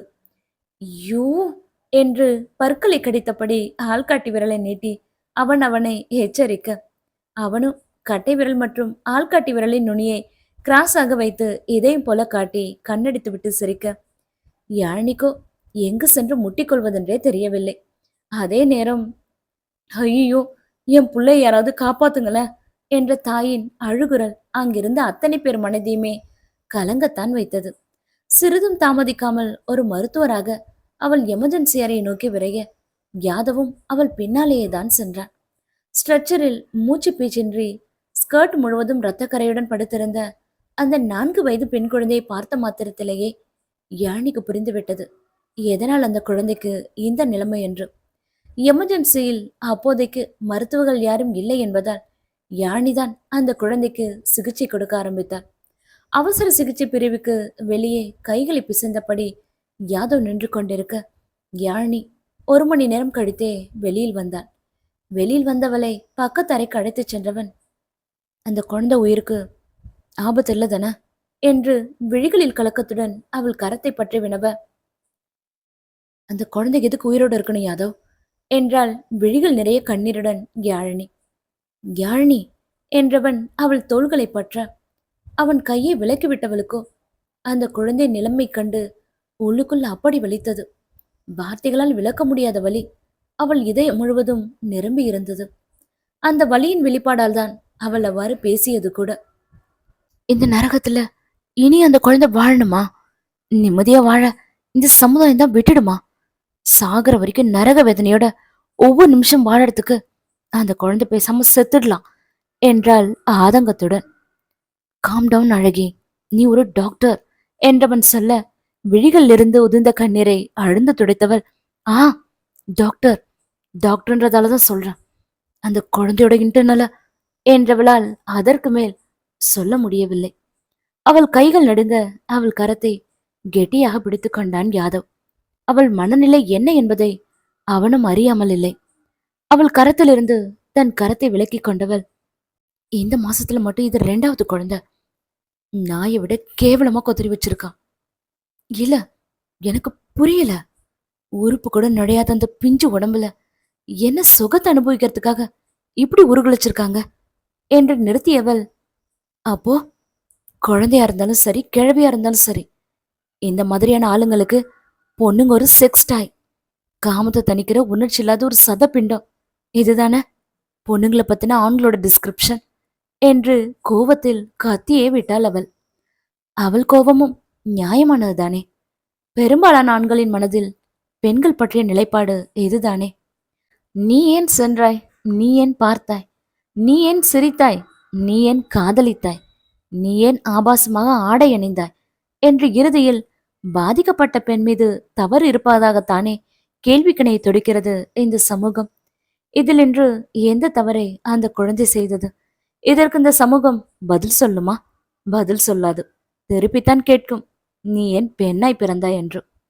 அழுது கொண்டே இருக்கும் அவளை என்ன சொல்லி தேற்றுவதென்று அவனுக்குமே தெரியவில்லை. அழகி என்று அவள் தோலை அவன் தொட அவளோ திரும்பியவனை பார்த்தாள். தப்பு பண்ண யாரும் தண்டனிலிருந்து தப்பிக்க முடியாத அழகே என்றான் அவளை தேற்றும் விதமாக அவன். அப்படியா? அப்படி என்ன பெரிய தண்டனைய உங்க சட்டத்தால கொடுக்க முடியும்? 3 வேளை சாப்பாடு போட்டு ஆயுள் தண்டனை கொடுக்கும். இல்ல என்கவுண்டர் தூக்குன்னு 2 நிமிஷம் மரண வலிய கொடுக்கும். இதுக்கு பேர் தண்டனையா? தண்டனைன்றது மறுபடியும் அந்த தப்பை யாரும் பண்ணாத மாதிரி கொடுக்கணும். அதுக்கு பேர் தான் தண்டனை. அந்த மாதிரியான ஒரு தண்டனைய உங்க சட்டத்தால கொடுக்க முடியுமா என்றால் கேள்வியாய் அவனை பார்த்து. அவன் மௌனமாகவே இருக்க, இதெல்லாம் சொன்னாலும் உங்களுக்கு புரியாது யாதவ். இந்த ஒரு விஷயத்துல மட்டும் பாதிக்கப்பட்டவங்களுக்கு தான் தண்டனை கிடைக்குது. இனி எங்க போனாலும் இந்த சமுதாயம் அந்த குழந்தைய பாக்குற பார்வை இருக்கே, ரத்தம் வராம குத்து கிழிக்கிற அந்த பார்வை அவளை ஓட வச்சுக்கிட்டே தான் இருக்கும். எல்லாத்தையும் மறந்து மூவ் ஆன் ஆகணும்னு நினைச்சாலும், இதுதான் நீ, இதுதான் உனக்கு நடந்துச்சு, நீ இப்படிதான் இருக்கணும்னு அவ பெர்மிஷன் இல்லாம யார் யாரோ அவ வாழ்க்கைய லீட் பண்ணுவாங்க. தனக்கு பிடிச்ச மாதிரி வாழவும் முடியாம, வாழ்க்கையை முடிச்சுக்கவும் முடியாம அவங்க வாடுற அந்த வாழ்க்கை இருக்கே, அது நரகத்தை விட கொடுமையானது. அவங்க வாழ்க்கையை சீரழிச்சவனுக்கு நீங்க எவ்வளவு பெரிய தண்டனை கொடுத்தாலும் சரி, அது அவங்க வாழப்போற நரக வாழ்க்கைக்கு முன்னாடி ஒண்ணுமே இல்லை என்று முடித்தவளுக்கோ கண்களை இருட்டி கொண்டு வந்தது.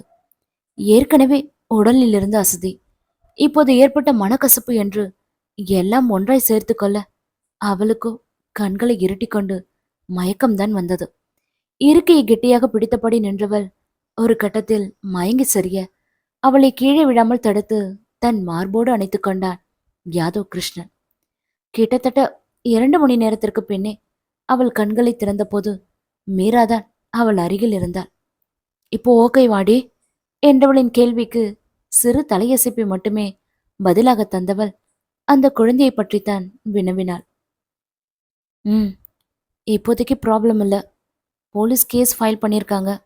யாதவ் சார் தான் கூடவே இருந்து எல்லாத்தையும் பார்த்துட்டு இருக்காரு என்று சொல்ல அவளோ அமைதியாகி போனாள்.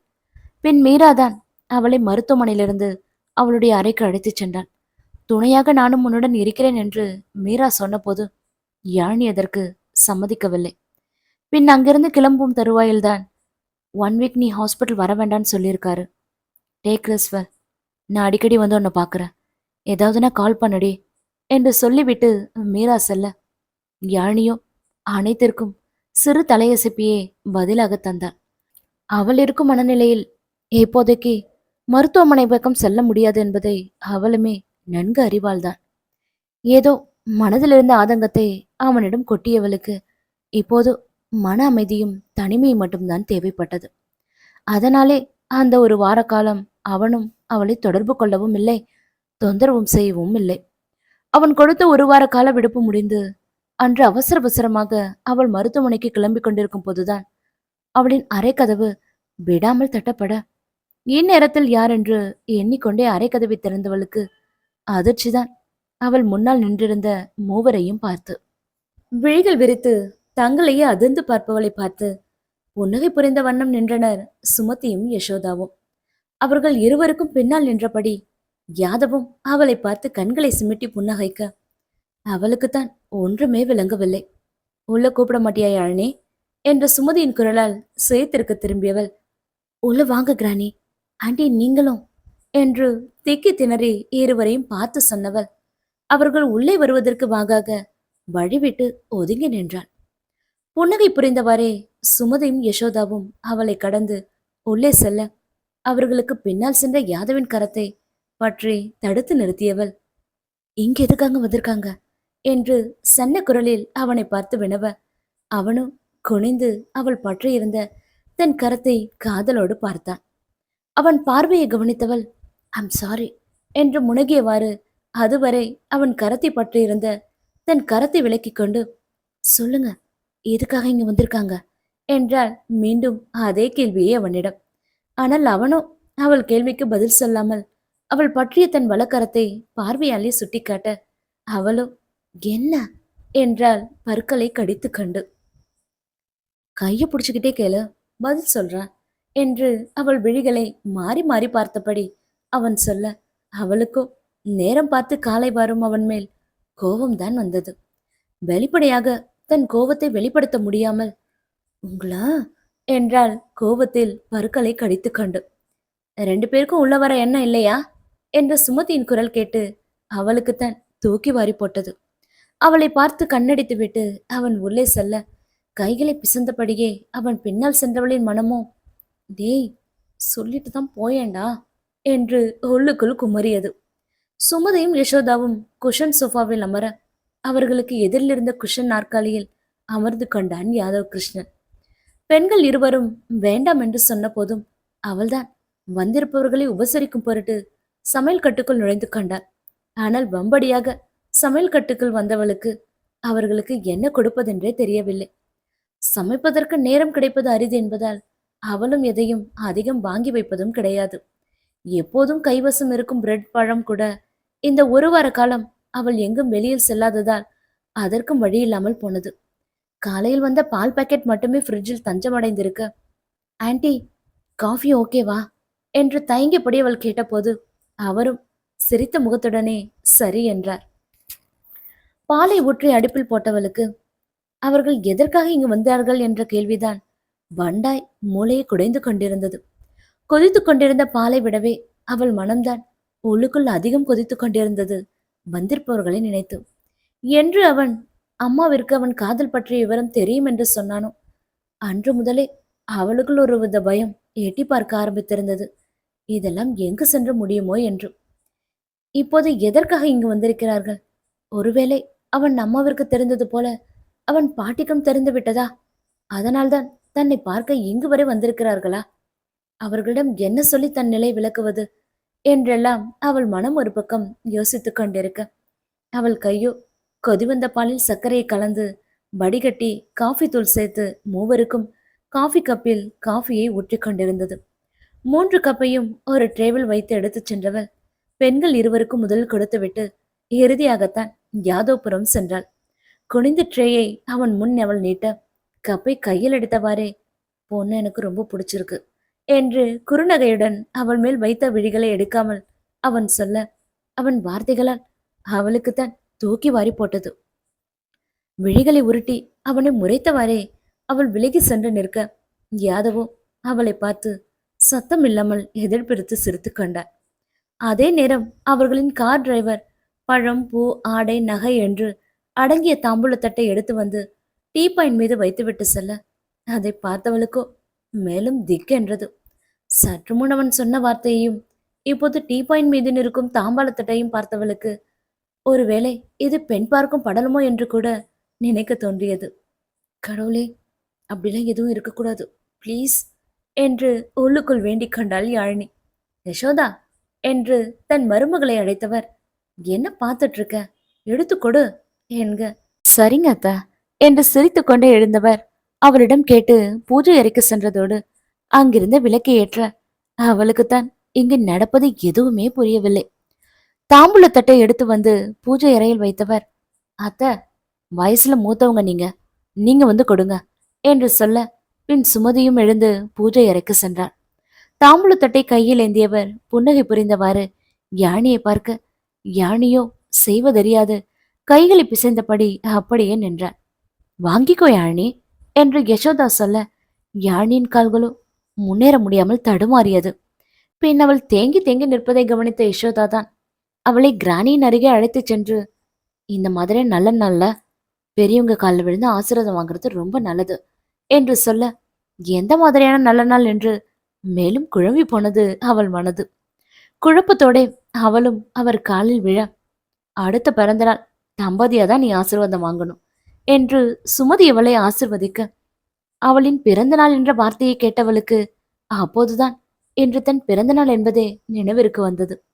அவள்தான் அனைத்தையும் துறந்து மறந்து 7 வருடங்களுக்கு மேலாகிறதே. எதற்குத்தானே இத்தனை அக்கப்போர் என்று நினைத்து கொண்டவளுக்கு சற்று முன் தான் இருந்த நிலையை நினைத்து சிரிப்புத்தான் வந்தது. இருந்தும் தன்னை அடக்கி கொண்டு எழுந்தவளிடம் அவர் தாம்பூலத்தட்டை நீட்ட, எதுக்கு கிராணி இதெல்லாம், உங்க ஆசிர்வாதம் மட்டும் போதும் என்றார். ஏன் ஆசிர்வாதம் எப்பவுமே உனக்கு உண்டு, வாங்கிக்கோ யாழினி என்று மூத்தவள் சொல்ல வேறு வழியின்றி அவளும் வாங்கி கொண்டாள். வாங்கியதை பக்கத்தில் இருந்த டேபிள் மீது அவள் வைக்க, யாழினி நீ போய் அந்த புடவையை கட்டிட்டு வா என்றார் யசோதா. பரவாயில்ல இருக்கட்டும் ஆண்டி, நான் இன்னொரு நாள் கட்டிக்கிறேன் ஆண்டி என்க. அதென்ன ஆண்டி, அழகா அத்தனை கூப்பிடலாம்ல என்று சட்டென்று சுமதி சொல்லிவிட யாழினியோ விழிகள் விரித்து சுமதியை பார்த்தாள். பின் அவள் பார்வையின் அர்த்தம் புரிந்தவர் அவளை சமாளிக்கும் விதமாக, ஆன்டினா தமிழ்ல அத்தை தானே மீனிங், நம்ம மொழிக்கு நாமளே முக்கியத்துவம் கொடுக்கலாம் எப்படி, சரிதான கிருஷ்ணா என்று கேட்க, அவனோ ஆ ஆ சுமதி என்றான் புன்னகையை விழுங்கிக் கொண்டு. எப்படியும் தன்னை விடமாட்டார்கள் என்று நினைத்தவள் அவர்கள் சொன்னது போலவே புடவையை கட்டி வர மூவருக்குமே அவள் மீதிருந்த பார்வையை விளக்க முடியாமல் போனது. யசோதா அவள் கூந்தலில் பூச்சூட்டி அவளுக்கென்று பிறந்தநாள் பரிசாக வாங்கி வைத்திருந்த வைர நெக்லஸையும் போட்டுவிட யாழினிக்குத்தான் மேலும் சங்கடமாகி போனது. அவளை மேலும் கீழுமாக பார்த்த கிராணியோ, யாதவ் உன் செலக்ஷன் சூப்பர்டா என்று மனதில் இருப்பதை வாய்விட்டே சொல்லிவிட யாழினிதான் மீண்டும் அதிர்ந்து போய் அவரை பார்த்தாள். சுமதி என்று சத்தம் இல்லாமல் அவன் பற்களை கடித்துக் கொள்ள பின் நிலைமையை சமாளிக்கும் விதமாக யசோதா தான், பின்ன இருக்காதா, ஃபேஷன் டிசைனிங்ல கொடி கட்டி பறக்கிற என் பையனுக்கு தெரியாதா யாருக்கு எந்த காஸ்டியூம் பொருத்தமா இருக்குன்னு என்றவர் பின் யாழினிபுரம் திரும்பி, உனக்கு பிடிச்சிருக்கா யாழினி, இதெல்லாம் யாதவோட செலக்ஷன் தான் என்க. அவளும் பதில் எதுவும் சொல்லாமல் அவனை பார்த்தாள். நிஜமா அத்தை சொல்ற மாதிரி நீ ரொம்ப அழகா இருக்க யாழினி, பிறந்தநாள் வாழ்த்துக்கள் என்று அவளை கட்டி அணைத்து உச்சி முகர்ந்து தன் வாழ்த்தை யசோதா சொல்ல, அதே நேரம் அவளுக்கு வாழ்த்து சொல்வதற்காக சத்தியமூர்த்தியும் யாதவ் போனில் வந்தார். டேட் என்று கூறியவாறு அவளிடம் அவன் போனை நீட்ட அதை வாங்கி கொண்டு அவள் பால்கனி பக்கம் செல்ல அவனின் கோவ பார்வையோ சுமதியின் மீதுதான் படிந்தது. சாரிடா என்றவர் அவனை பார்த்து கெஞ்சலுடன் சொல்ல, கோத்து விடுறியா நீ, வர்ற கோவத்துக்கு ஒன்று கொலை பண்ணிடுவான் என்றான் அவனும் சீற்றலாய். அதான் சமாளிச்சுட்டான்ல, அவ எதுவும் கண்டுபிடிச்சிருக்க மாட்டாடா என்று யசோதா சொல்லிக் கொண்டிருக்கும் போதே போனில் பேசிவிட்டு அவள் ஹால் பகுதிக்கு வர மூவரும் மேற்கொண்டு எதுவும் பேசாமல் அமைதியாயினர். அவளுடன் யசோதாவும் சுமதியும் சகஜமாக உரையாடி கொண்டிருக்க யாதவின் பார்வையோ அவள் மீதேதான் படிந்திருந்தது. அவன் பார்வையை தவிர்ப்பதற்காகவே யசோதாவை அழைத்துக் கொண்டு அவள் தான் தங்கியிருக்கும் இடத்தை சுற்றி காட்ட ஆரம்பித்தாள். யசோதாவின் கள்ளம் கபடமில்லாத பேச்சு யாழினிக்கு மிகவும் பிடித்திருந்தது. அதனாலே அவளும் அவரிடம் ஒட்டி கொண்டாள் என்றுதான் சொல்ல வேண்டும். ஆனால் அதையெல்லாம் தாண்டி வேறொரு காரணமும் அவளுக்குள் இருக்கவே செய்தது.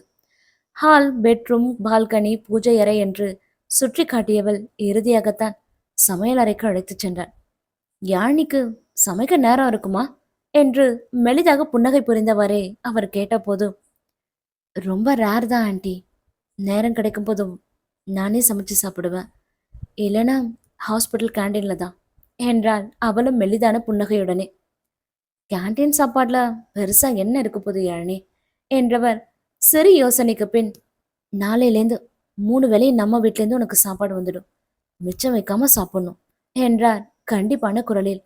ஐயோ, அதெல்லாம் வேண்டாம் ஆண்டி, நான் பாத்துக்கிறேன்.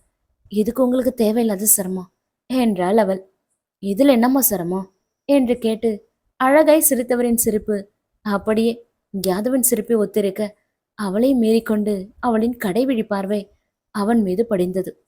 அவளின் பார்வைக்காக காத்திருந்தவன் போல அவனும் என்ன என்பது போல புருவ மத்தியை உயர்த்த அவளோ அவசர அவசரமாக பார்வையை மாற்றிக்கொண்டாள். அவன் அம்மாவிடம் எப்படி இதை ஆரம்பிப்பது என்று தெரியாமல் வெகு நேரமாக உள்ளுக்குள் புழுங்கிக் கொண்டிருந்தவள் பின் ஒரு வழியாக தைரியத்தை வரவழைத்துக் கொண்டு, ஆண்டி, நான் உங்ககிட்ட கொஞ்சம் பேசணும் என்றாள். சொல்லி யாழினி என்றவரோ ஆர்வமாக அவளை பார்த்தார். அது அது வந்த ஆண்டி என்று இழுத்தவள், உங்க சன் சொன்ன மாதிரி எங்களுக்குள்ள எதுவும் இல்லை என்றால் கைகளை பிசைந்தபடியே. தன் நிலையை புரிய வைக்க கிடைத்திருக்கும் இந்த அரிய வாய்ப்பை தவறவிட அவள் விரும்பவில்லை. அதனால் தானே யசோதாவிடம் அவள் இந்த அளவிற்கு பேசியது கூட. பிசைந்து கொண்டிருந்த அவளின் கரத்தை பற்றியவரோ, இங்க பாரு யாழினி, யாதோ மேலே எங்களுக்கு நிறையவே நம்பிக்கை இருக்கு. அவன் எடுக்கிற முடிவு எப்பவும் சரியா தான் இருக்கும். இப்ப எதுவும் இல்லைன்னா என்ன, இதுக்கப்புறம் இருக்கலாம் இல்லையா? யாதோ மட்டும் இல்ல, நாங்களும் உனக்காக வெயிட் பண்ணிட்டு இருக்கோம் என்று கூறி மேலும் அவளை அதிர்ச்சிக்குள்ளாக்கினார் யசோதா. அவள் இதை நிச்சயம் அவரிடம் எதிர்பார்க்கவில்லை தான். எப்படியாவது தன் நிலையை அவருக்கு புரிய வைக்க வேண்டும் என்று நினைத்திருந்தவளுக்கு யசோதாவின் வார்த்தைகள் பேரதிர்ச்சியை தான் கொடுத்தது. இருந்தும் தன்னை சமாளித்துக் கொண்டபடி, இல்ல ஆண்டி, நான் என்று எதையோ சொல்ல முற்பட்டவளை தடுத்து, அத்தை என்று அவர் திருத்தி சொல்ல அவளுக்குத்தான் என்ன சொல்வதென்றே தெரியவில்லை. என்ன கிருஷ்ணா, மாமியார் மருமகளும் ரொம்ப அந்யோன்யமாயிட்டாங்க போல என்று சுமதி சொன்னபோது பதிலுக்கு அவரை பார்த்து புன்னகைத்தானே தவிர வேறு எதுவும் சொல்லவில்லை. அவளை நன்கு அறிந்த அவனுக்கு தானே தெரியும் அவள் யசோதாவிடம் எதை குறித்து பேசிக் கொண்டிருக்கிறாள் என்று. பெண்கள் இருவரும் ஹால் பகுதிக்கு வந்த போதுதான் சுமதி யாதவிடம் அவளை அழைத்து கொண்டு கோவிலுக்கு போகச் சொல்ல அவளோ வேலையை காரணம் காட்டி மறுத்தாள். உன் வேலை, பேஷண்ட் எல்லாத்தையும் இன்னைக்கு ஒரு நாள் மெய்யப்பம் பார்த்துப்பான். நல்ல நல்ல பெரியவங்க ஆசீர்வாதம் மட்டும் போதாது, கடவுளோட ஆசீர்வாதமும் ரொம்ப முக்கியம் என்றவர் யாதவபுரம் திரும்பி, கூட்டிட்டு போடா என்க யாழினியோ சங்கடமாக யசோதாவை பார்த்தார். போயிட்டு வா யாழினி என்று அவரும் சிரித்த முகத்துடனே சொல்ல அவளோ அவர்களையும் உடன் அழைத்தாள். உங்க டீன் சார் வீட்டுக்கு வரும்போது நான் அவர் முன்னாடி நிக்கணும், இல்லைன்னா அவ்வளோதான், நீங்க போயிட்டு வாங்க என்று யசோதா தான் அவளை சமாதானப்படுத்தி அவனுடன் அனுப்பி வைத்தார். இதழ்கள் குறுநகையுடன் அவன் காரை மிதமான வேகத்தில் ஓட்டிக்கொண்டிருக்க அவள்தான் எப்படி அவனிடம் ஆரம்பிப்பது என்று தெரியாமல் அவனையும் சாலையும் மாறி மாறி பார்த்து கொண்டிருந்தாள். என்கிட்ட ஏதாவது கேட்கணுமா அழகி என்று அவள் நிலை புரிந்து அவனே கேட்டுவிட, நீங்க தானே என்றாள் மொட்டையாக அவனை பார்த்து. அவள் கேள்வி மொட்டையாகவும் புரியாமலும் இருக்க, புரியல என்றான் அவள் புறம் திரும்பி. தலை இருபுறம் மாட்டிவிட்டு ஒரு ஆழ்ந்த பெருமூச்சு விட்டவள், அவங்கள வீட்டுக்கு கூட்டிட்டு வந்தது, இப்போ கோவிலுக்கு கூட்டிட்டு போறது, இதெல்லாம் உங்க பிளான் தானே? இதுக்கெல்லாம் காரணம் நீங்க தானே? எதுக்காக இதெல்லாம் பண்ணிட்டு இருக்கீங்க என்று சற்று கோபமாகவே அவள் கேட்டுவிட அவனும் கேரின் மீதிருந்த கரத்தை அவள் முன் நீட்டி, கையை பிடிச்சுக்கிட்டே கேளு, பதில் சொல்றேன் என்றான் முன் போலவே. உங்ககிட்ட கேட்டேன் பாருங்க, என்ன சொல்லணும் என்று தன்னையே நொந்து கொண்டவள் அதன்பின் மறந்தும் அவன் புறம் திரும்பவே இல்லை. அரை மணி நேரத்திற்கு பின் அவர்கள் சென்ற கார் வடபழனி முருகன் கோவில் முன்பு சென்று நின்றது. அந்த கோவிலை பார்த்தவளுக்கு இதற்கு முன் ஒரு தரம் ஆத்விக்கின் பிறந்த நாளிற்காக ஆத்விக்குடன் இங்கு வந்ததுதான் நினைவிற்கு வந்து போனது. பழைய நினைவுகளின் தாக்கத்தால் அவள் கண்கள் கலங்க அதை அவனுக்கு காட்டாமல் துடைத்து கொண்டாள். உள்ளே செல்ல மனமின்னாமல் தேங்கி தேங்கி அவள் நிற்க அவன்தான் அவளின் கரத்தை பற்றி உள்ளே அழைத்துச் சென்றான். அவளின் பிறந்த நாளையொட்டி அபிஷேகம் அன்னதானம் என்று முன்னமே ஏற்பாடு செய்திருந்தான் யாதவ். அவளை அழைத்து கொண்டு நேராக கர்ப்ப கிரகத்தை நோக்கி அவன் செல்ல அவளும் முடுக்கிவிட்ட பொம்மை போல அவன் பின்னாலேயே சென்றாள். அபிஷேகம் முடிந்து மூலவருக்கு தீபாராதனை காட்ட கண்களை இறுக்கமாக மூடியவள், எனக்கு ஏன் ஆத்விக் வேணும், ஏன் ஆத்விக்கை என்கிட்டயே திருப்பி கொடுத்துடுங்க, இதை தவிர வேற எதுவும் நான் உங்ககிட்ட கேட்க மாட்டேன் ப்ளீஸ் என்று தீவிரமாக மனதிற்குள் வேண்டிக் கொண்டிருக்க அவனும் எதிர்களில் குறுநகையுடன் அவளையே தான் பார்த்து கொண்டிருந்தான். தீப ஆராதனை தட்டுடன் ஐயர் வந்தது கூட தெரியாமல் அவள் கண்களை மூடி வேண்டிக் கொண்டே இருக்க குங்கும பிரசாதத்தை அவன் கையில் கொடுத்துவிட்டு ஐயர் நகர்ந்த போதுதான் அவள் கண்களை திறந்தாள். சுவாமி எனக்கு கொடுக்கல என்றவளை திரும்பி பார்த்தவர், உங்க ஆத்துக்கார்கிட்ட கொடுத்திருக்கேனே என்றவர் அவனை பார்த்து, நீங்களே வச்சு விடுங்கோ என்று சொல்லி முடிப்பதற்குள் அவள் நெற்றியில் குங்குமத்தை வைத்தே இருந்தான் யாதவ் கிருஷ்ணன். என்ன நடக்கிறது என்ற புரிதலுக்கு அவள் வருவதற்குள் அவன் அவள் நெற்றியில் குங்குமம் வைத்திருக்க யாழினிதான் அதிர்ச்சியின் உச்சத்திற்கே சென்று விட்டாள். தன் நெற்றியில் கை வைத்து பார்த்தவளின் கரங்களில் குங்குமம் முட்டியிருக்க அதை பார்த்தவளுக்கோ கோவத்தில் கண்கள் சிவந்தது. ஓங்கி அவன் கன்னத்தில் அறைய முற்பட்ட தன் கரத்தை வெகு சிரமப்பட்டு அடக்கிக் கொண்டவள் அடுத்த கணமே அங்கிருந்து வெளியேற அவனும் அழகி என்று அழைத்தவாறே அவள் பின்னால் சென்றான். ஆனால் அவனின் அழைப்பை எல்லாம் காதில் வாங்காமல் வேக எட்டுகளுடன் அந்த ஜனரஞ்சமான சாலையில் அவள் நடந்து சென்ற வண்ணமாகவே இருக்க, அழகி நில்லு, ப்ளீஸ் நில்லு என்று சத்தம் போட்டவாறே அவனும் அவள் பின்னாலேயே ஓடிக்கொண்டிருந்தான். ஓடிச் சென்று அழகி ப்ளீஸ் என்று அவள் கரத்தை அவன் பற்ற அவள் பார்த்தா கோவ பார்வையில் அதுவரை அவள் கரத்தை பற்றியிருந்த தன் கரத்தை தானாகவே விலக்கி கொண்டவனுக்கு அவளின் கோவத்தை பார்த்து கொஞ்சம் பயமாகத்தான் இருந்தது. அவன் என்ன நினைத்து கொண்டிருக்கிறான் அவளை பற்றி? என்ன செய்தாலும் அவள் அடங்கி போவாள் என்று நினைத்தானா?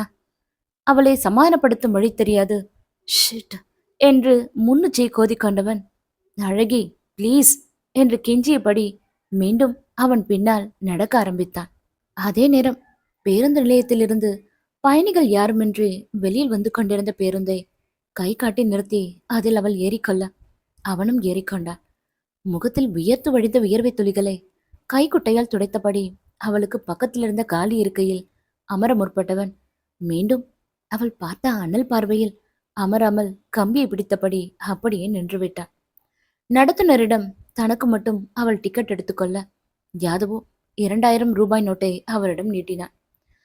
6 ரூபாய் டிக்கெட்டிற்கு 2000 ரூபாய் நோட்டை நீட்டும் அவனை ஏற இறங்க ஒரு பார்வை பார்த்த நடத்துனரோ, சில்லறலனா இறங்கிடுங்க தம்பி என்க யாதவோ நெற்றி போட்டை நீவி விட்டவாறு, என்கிட்ட இதான் இருக்கு, இறங்கலாம் முடியாது என்றான் கண்டிப்பான குரலில்.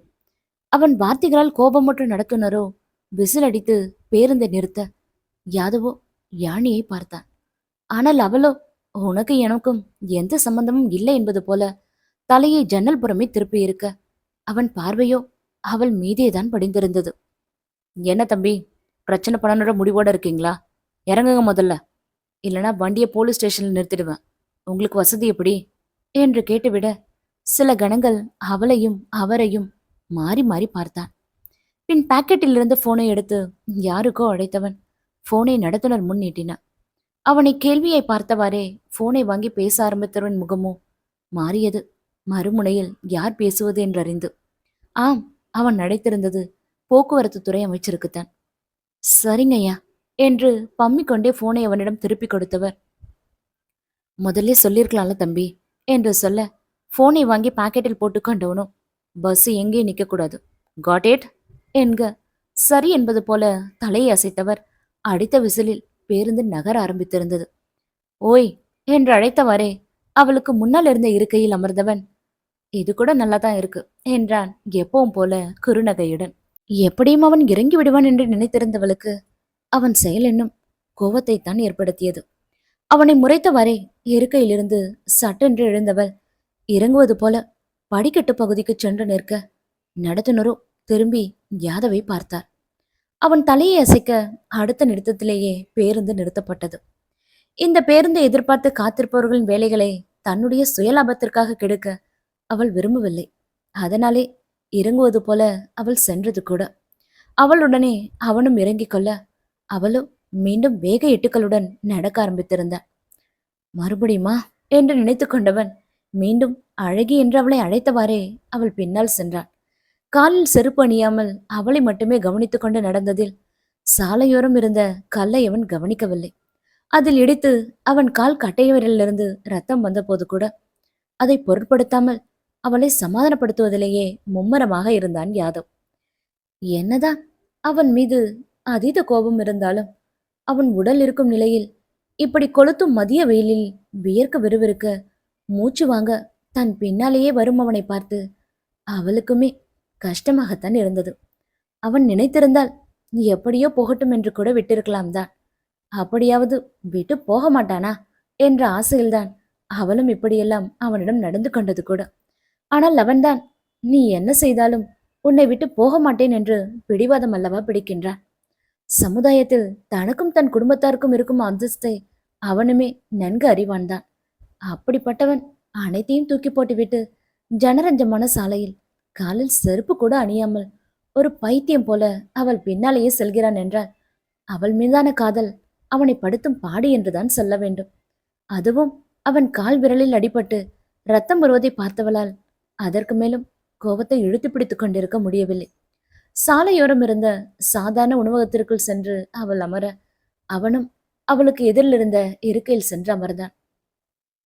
அழகி, ப்ளீஸ் என்கிட்ட பேசு அழகி என்று மீண்டும் அவன் அவளிடம் கெஞ்சி கொண்டிருக்கும் வேளையில்தான், என்ன சாப்பிடுறீங்க சார் என்று கேட்டவாறு அந்த ஹோட்டலில் பணிபுரியும் வேலையால் வந்து நிற்க, இவன் வேற என்று உள்ளுக்குள் எரிச்சல் பட்டு கொண்டவன் இரு விரலை உயர்த்தி 2 கேப்பச்சுனா என்றான். அவனையும் அது எந்த மாதிரியான உணவகம் என்பதையும் பாராமலையே.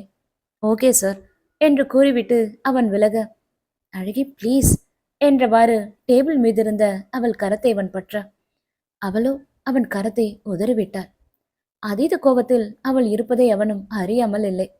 அதனால்தானே அவனும் அவள் இழுத்த இழுப்புக்கெல்லாம் சென்று கொண்டிருக்கிறான். அவர் சொன்னதாலதான் நான் கொஞ்சம் கூட யோசிக்காம வச்சு விட்டுட்டேன். நான் எதையும் வேணும்னு பண்ணல. பண்ணது தப்பு தான் அழகி. அது கரெக்ட்லாம் நான் சொல்ல மாட்டேன். ட்ரஸ்ட் மீ, இனிமே உன்னை ஹர்ட் பண்ற மாதிரி நான் நடந்துக்கவே மாட்டேன். I'm sorry. வேணும்னா உன் கோவம் தீர என்னை அடிச்சுக்கோ, திட்டிக்கோ, என்ன வேணாலும் பண்ணிக்கோ. ப்ளீஸ் இப்படி பேசாம மட்டும் இருக்காத, எனக்கு ரொம்ப ஹர்ட் ஆகுது என்றவனை முறைத்து பார்த்தாள். அதுவும் இந்த மாதிரியான நாள்ல நீ கோவமா இருக்கிறத பார்க்க மனசுக்கு ரொம்ப கஷ்டமா இருக்குடா. ப்ளீஸ் ஐம் சாரி அழகி.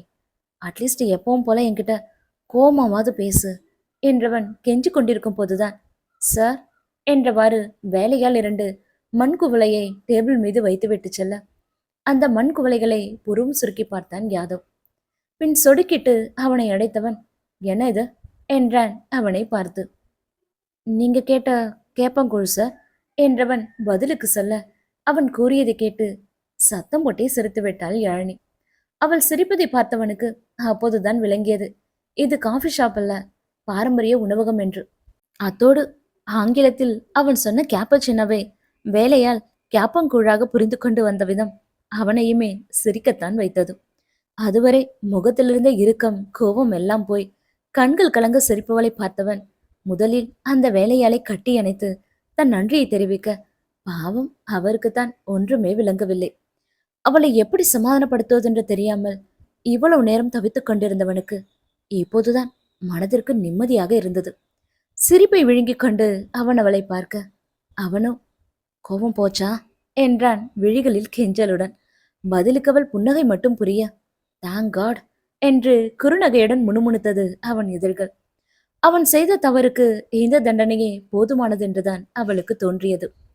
அவன் உடல்நிலை கருத்தில் கொண்டு மேற்கொண்டு அவனை நடக்க விடாமல் அவள்தான் கார் இருக்கும் இடத்திற்கு ஆட்டோவில் அவனை அழைத்துச் சென்றார். நீண்ட நேரம் நடந்ததாலோ என்னவோ இருவருக்கும் பசி வயிற்றைக்கில்ல. உயர்தர ஹோட்டல் முன்பு காரை நிறுத்தினான் யாதவ்.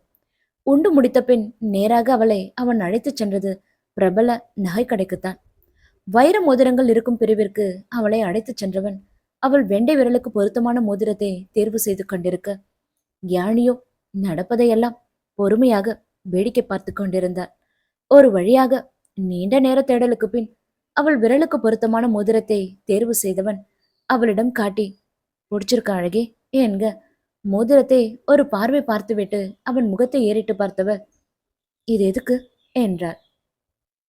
"இது" என்று ஒற்றை வைரக்கல்லில் செதுக்கப்பட்டிருந்த இதே வடிவ மோதிரத்தை பார்த்தவன், "உன் பிறந்த நாளுக்கு என்னோட கிஃப்ட்" என்றான் கண்களில் காதலோடு. அவன் கையில் பளபளத்துக் கொண்டிருந்த அந்த மோதிரத்தை வாங்கி சில கணங்கள் பார்த்தவர் பின் அதை அதற்கான இடத்தில் வைத்துவிட்டு அவனை பார்த்தார். "கிஃப்ட்ன்றது எனக்கு பிடிச்சதா இருக்கணுமே தவிர உங்களுக்கு பிடிச்சதா இருக்கக்கூடாது" என்றான்.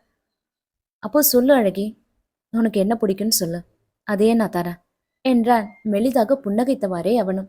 "என்ன கேட்டாலும்" என்றவள் ஆழ்ந்தவனை பார்க்க, "யா ஷோர்" என்றான் அவள் மனதில் என்ன இருக்கிறது என்று தெரியாமல் நம்பிக்கை மிகுந்த குரலில். கீழுதட்டை அழுந்த கடித்தபடி அவனையே அவள் ஆழ்ந்து பார்த்து கொண்டிருக்க, "கமான்" என்றான் அவன். "இனிமே என்னை தேடி நீங்க வரக்கூடாது, என்னை பார்க்கக்கூடாது, என்கிட்ட பேசக்கூடாது, எனக்கு ஃபோன் பண்ணக்கூடாது, மெசேஜும் பண்ணக்கூடாது, குறிப்பா என்கிட்ட ஐ லவ் யூன்னு சொல்லக்கூடாது" என்றவள் சொல்ல சொல்ல யாதவின் முகமும் பாறை போல இறுகியது. "இதுதான் என்னோட விஷ், தர முடியுமா உங்களால?" என்ற கேள்வியோடு அவள் முடிக்க, அவனுக்குத்தான் உள்ளுக்குள் அதிகம் வலித்தது அவளின் விருப்பத்தை கேட்டு. என்னதான் தன்னிடம் அவள் கோவப்பட்டாலும் ஏதோ ஒரு மூலையில் அவள் இதயத்தில் தனக்கும் இடம் இருக்கிறது என்றுதான் இத்தனை நாட்கள் யாதோ நினைத்திருந்தான். ஆனால் இன்று அவள் கூறியதை கேட்டபின் அந்த எண்ணம் சுவடே இல்லாமல் அவன் மனதில் அழிந்து போயிருந்தது. அவளின் வார்த்தைகளால் உள்ளுக்குள் அவன் இதயம் வேக வேகமாக அடித்துக்கொள்ள, வலது கையை மார்பின் மீது வைத்து அதை சமாதானப்படுத்த முயன்றவனுக்கு அவளின் கேள்விக்கு என்ன பதில் சொல்வதென்றே தெரியவில்லை. இத்தனை நாட்களாக அவன் விருப்பத்தைத்தான் அவள் மீது திணித்தானே தவிர அவளின் விருப்பத்தை எல்லாம் அவன் கேட்டதில்லை. அப்படியே கேட்டாலும் அவள் சொல்ல மாட்டாள் என்பது அவனும் அறிந்ததே. இருந்த போதும் முதன்முறையாக தனக்காக அவள் வாய்விட்டு கேட்கின்றாள். முடியாதென்று மறுக்கவும் அவனால் முடியவில்லை. அதே சமயம் முடியும் என்று சொல்லும் தைரியமும் அவனுக்கு இல்லை. "தர முடியாதா?" என்று மீண்டும் அவளை கேள்வி எழுப்ப, நிமிர்ந்தவளை பார்த்தவனோ, "தர முடியும்" என்றான் வலிகளை விழுங்கிக் கொண்டு. அவன் பதிலால் அவள் மனம் மகிழ்ச்சியில் துள்ளி குதிக்க, அவன் மனமோ உள்ளுக்குள் உலைக்களமாய் கொதித்து கொண்டிருந்தது. இது போதும் என்பது போல இருக்கையிலிருந்து அவள் எழ, அதே நேரம், "போகிறதுக்கு முன்னாடி ஒரு கப் காஃபி" என்றான் அவன். அவளோ சிறிது நேர யோசனைக்கு பின் சரி என்பது போல தலையை அசைக்க, அவளுக்கென்று அவன் தேர்ந்தெடுத்த மோதிரத்திற்கான பணத்தை கட்டி வாங்கி கொண்டவன் அதன் பின்னே அவளை அழைத்து கொண்டு அங்கிருந்து கிளம்பினான். பக்கத்தில் இருக்கும் காஃபி ஷாப் முன் அவன் காரை நிறுத்துவான் என்று எண்ணித்தான் அவள் காரில் ஏறியது கூட. ஆனால் அவனோ எந்த காஃபி ஷாப் முன்னும் காரை நிறுத்தாமல் சிட்டியை விட்டே வெளியேறியிருந்தான். முகத்தில் கலவரத்துடன் சாலையும் அவனையுமே அவள் மாறி மாறி பார்க்க, அவன்தான் முகத்தில் எந்த உணர்ச்சியும் வெளிக்காட்டாமல் அதிவேகமாக காரை ஓட்டிக் கொண்டிருந்தான். ஆள் அரவமற்ற ஒரு மைதானத்திற்குள் அவன் கார் நுழைய, அவளுக்குத்தான் உள்ளுக்குள் அடித்து கொண்டது. அவன் காரில் இருந்து இறங்கிவிட, அவள்தான் இறங்குவதா வேண்டாமா என்ற யோசனையோடே அமர்ந்திருந்தாள். கதவை திறந்து "அழகி" என்றவன் அழைக்க, பின் தயங்கியபடி காரில் இருந்து இறங்கினாள் அவள். ஏற்கனவே அங்கு தயார் நிலையில் இருந்த ஹெலிகாப்டரை நோக்கி அவன் அவளை அழைத்துச் செல்ல, அவளுக்குத்தான் பயத்தில் வயிற்றில் புலியை கரைத்தது. "இது எதுக்கு?" என்று நேரடியாகவே அவள் அவனிடம் கேட்டுவிட, "என நம்பலாம் அழகி" என்றான் அவளுக்குள் ஓடிக்கொண்டிருக்கும் அத்தனை சந்தேகத்திற்கும் முற்றுப்புள்ளி வைக்கும் விதமாக. அதன்பின் எதுவும் கேட்காமல் அவளும் ஹெலிகாப்டரில் ஏற, அவனும் அவளுக்கு பக்கத்திலேயே அமர்ந்து கொண்டான். ரக்கையை சுழற்றியபடி அந்த ஹெலிகாப்டர் மேலே எழ எழ, அவள்தான் பயத்தில் கைகளையும் கண்களையும் இறுக்கமாக மூடிக்கொண்டாள். அவள் நிலையை கவனித்தவன், ரிலாக்ஸ் அழகி, நான் தான் உன் பக்கத்துல இருக்கேன்ல என்று சொல்ல அவளும் கொஞ்சம் அமைதியாகி போனாள். ஆரம்பத்தில் உயரத்திலிருந்து கீழே பார்க்க பயமாக இருந்தாலும் பின் அவளுக்கு பிடித்திருந்தது. கடல் மட்டத்திற்கு மேல் அவர்களின் ஹெலிகாப்டர் பறந்து செல்ல பறந்து விரிந்திருந்த கடலையே ஆச்சரியத்தோடு பார்த்து கொண்டிருந்தாள் யாழினி. 1 மணி நேர பயணத்திற்கு பின் அவர்களின் ஹெலிகாப்டர் தரை இறங்கியது. அங்கிருந்து சிறு இயந்திர படகில் அவளையும் அழைத்துக் கொண்டு கடலின் நடுப்பகுதியை நோக்கி செல்ல யாழினிக்குதான் இங்கு என்ன நடக்கிறது என்றே விளங்கவில்லை.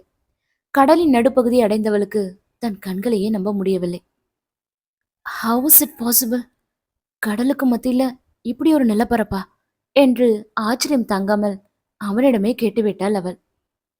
ஆமா, இது தீவுன்னு சொல்வாங்க. கடல் பரப்புல இந்த மாதிரி நிறைய தீவுகள் இருக்கு. ஏன் தெரியுமா என்றவன் கேட்க அவளோ தெரியாது என்பது போல தலையை மட்டும் அசைத்தாள். கம் என்றவன் அவளின் கரத்தை பற்றி அவளை படகிலிருந்து கீழே இறக்கி விட்டுவிட்டு பின் படகை அங்கிருந்த மரத்தின் வேறு பகுதியில் கட்டினான். இந்த பறவைகள்லாம் கண்டம் விட்டு கண்டம் தாண்டும் போது அதுங்க இலப்பாறதுக்காக இயற்கை உருவாக்குன கெஸ்ட் ஹவுஸ்ன்னு கூட சொல்லலாம் இந்த தீவுகளை என்றவனை பிரமித்து பார்த்தாள் அவள். இந்த உலகத்துல உள்ள எல்லா ஜீவராசிகளுக்கும் ஏத்த மாதிரி தன்னைத்தானே பார்த்து பார்த்து வடிவமைச்சுக்கிற இயற்கையை விட பெரிய அதிசயம் எதுவுமே இல்லைல்ல என்றவனை பார்த்து ஆமாம் என்பது போல தலையை மட்டும் அசைத்தாள் யாழினி. மலர்களாலும் மெழுகு விளக்குகளாலும் முன்னமே அலங்கரிக்கப்பட்டிருந்த அந்த டேபிளுக்கு முன் இருந்த இருக்கையில் அவளை அமர வைத்தவன் அதன் பின்னே தனக்கான இருக்கையில் சென்று அமர்ந்தான். இருக்கையில் அமர்ந்தவளின் பார்வையோ அந்த இயற்கையைத்தான் விந்தையாக பார்த்து கொண்டிருந்தது. சுற்றிலும் சூழ்ந்திருந்த நீர்ப்பரப்பும் அதற்கு மத்தியில் இருந்த நிலப்பரப்பும் அந்த நிலப்பரப்பில் இருந்த பசுமையும் அவன் சொன்னது போலவே சத்தம் எழுப்பிக் கொண்டிருந்த பறவைகளின் சத்தமும் அவ்வப்போது மயிர்கால்களை கொத்திட்டு நிற்க வைக்கும் சில்லென்ற காற்றும் என்று அவளின் மொத்த கவனத்தையும் ஈர்த்திருந்தது அந்த இயற்கை சூழல். பார்வையின் நாலாபுறமும் அவள் சுழலை விட்டு கொண்டிருக்க அவன் பார்வையோ அவள் மீதே நிலைத்திருந்தது. சுழலை விட்டு கொண்டிருந்தவளின் பார்வை எதேச்சியாக அவன் மீது படிய அவனையும் அவன் பார்வையும் எதிர்கொள்ள முடியாமல் பெண்ணவள்தான் கொஞ்சம் திணறி போனாள். பொடிச்சிருக்கா என்றவனின் திடீர் கேள்வியால் சில கணங்கள் தடுமாறியவள் ஏது என்க எப்போதும் போல் அவள் தடுமாற்றத்தை பார்த்து சத்தம் இல்லாமல் எதிர் பிடித்து சிரித்து கண்டவன் இந்த இடம் என்க ஆ நைஸ் என்றாள். 3 years பேக் வேர்ல்ட் டூர் போனப்பதான் நான் இந்த இடத்த பார்த்தேன். மனசுக்கு ரொம்ப பிடிச்சிடுச்சு. இந்த உலகத்துல இதை விட ஒரு அழகான இடம் இருக்கான்னு தெரியல. தெரிஞ்சுக்கிற ஆசையும் எனக்கு இல்லை.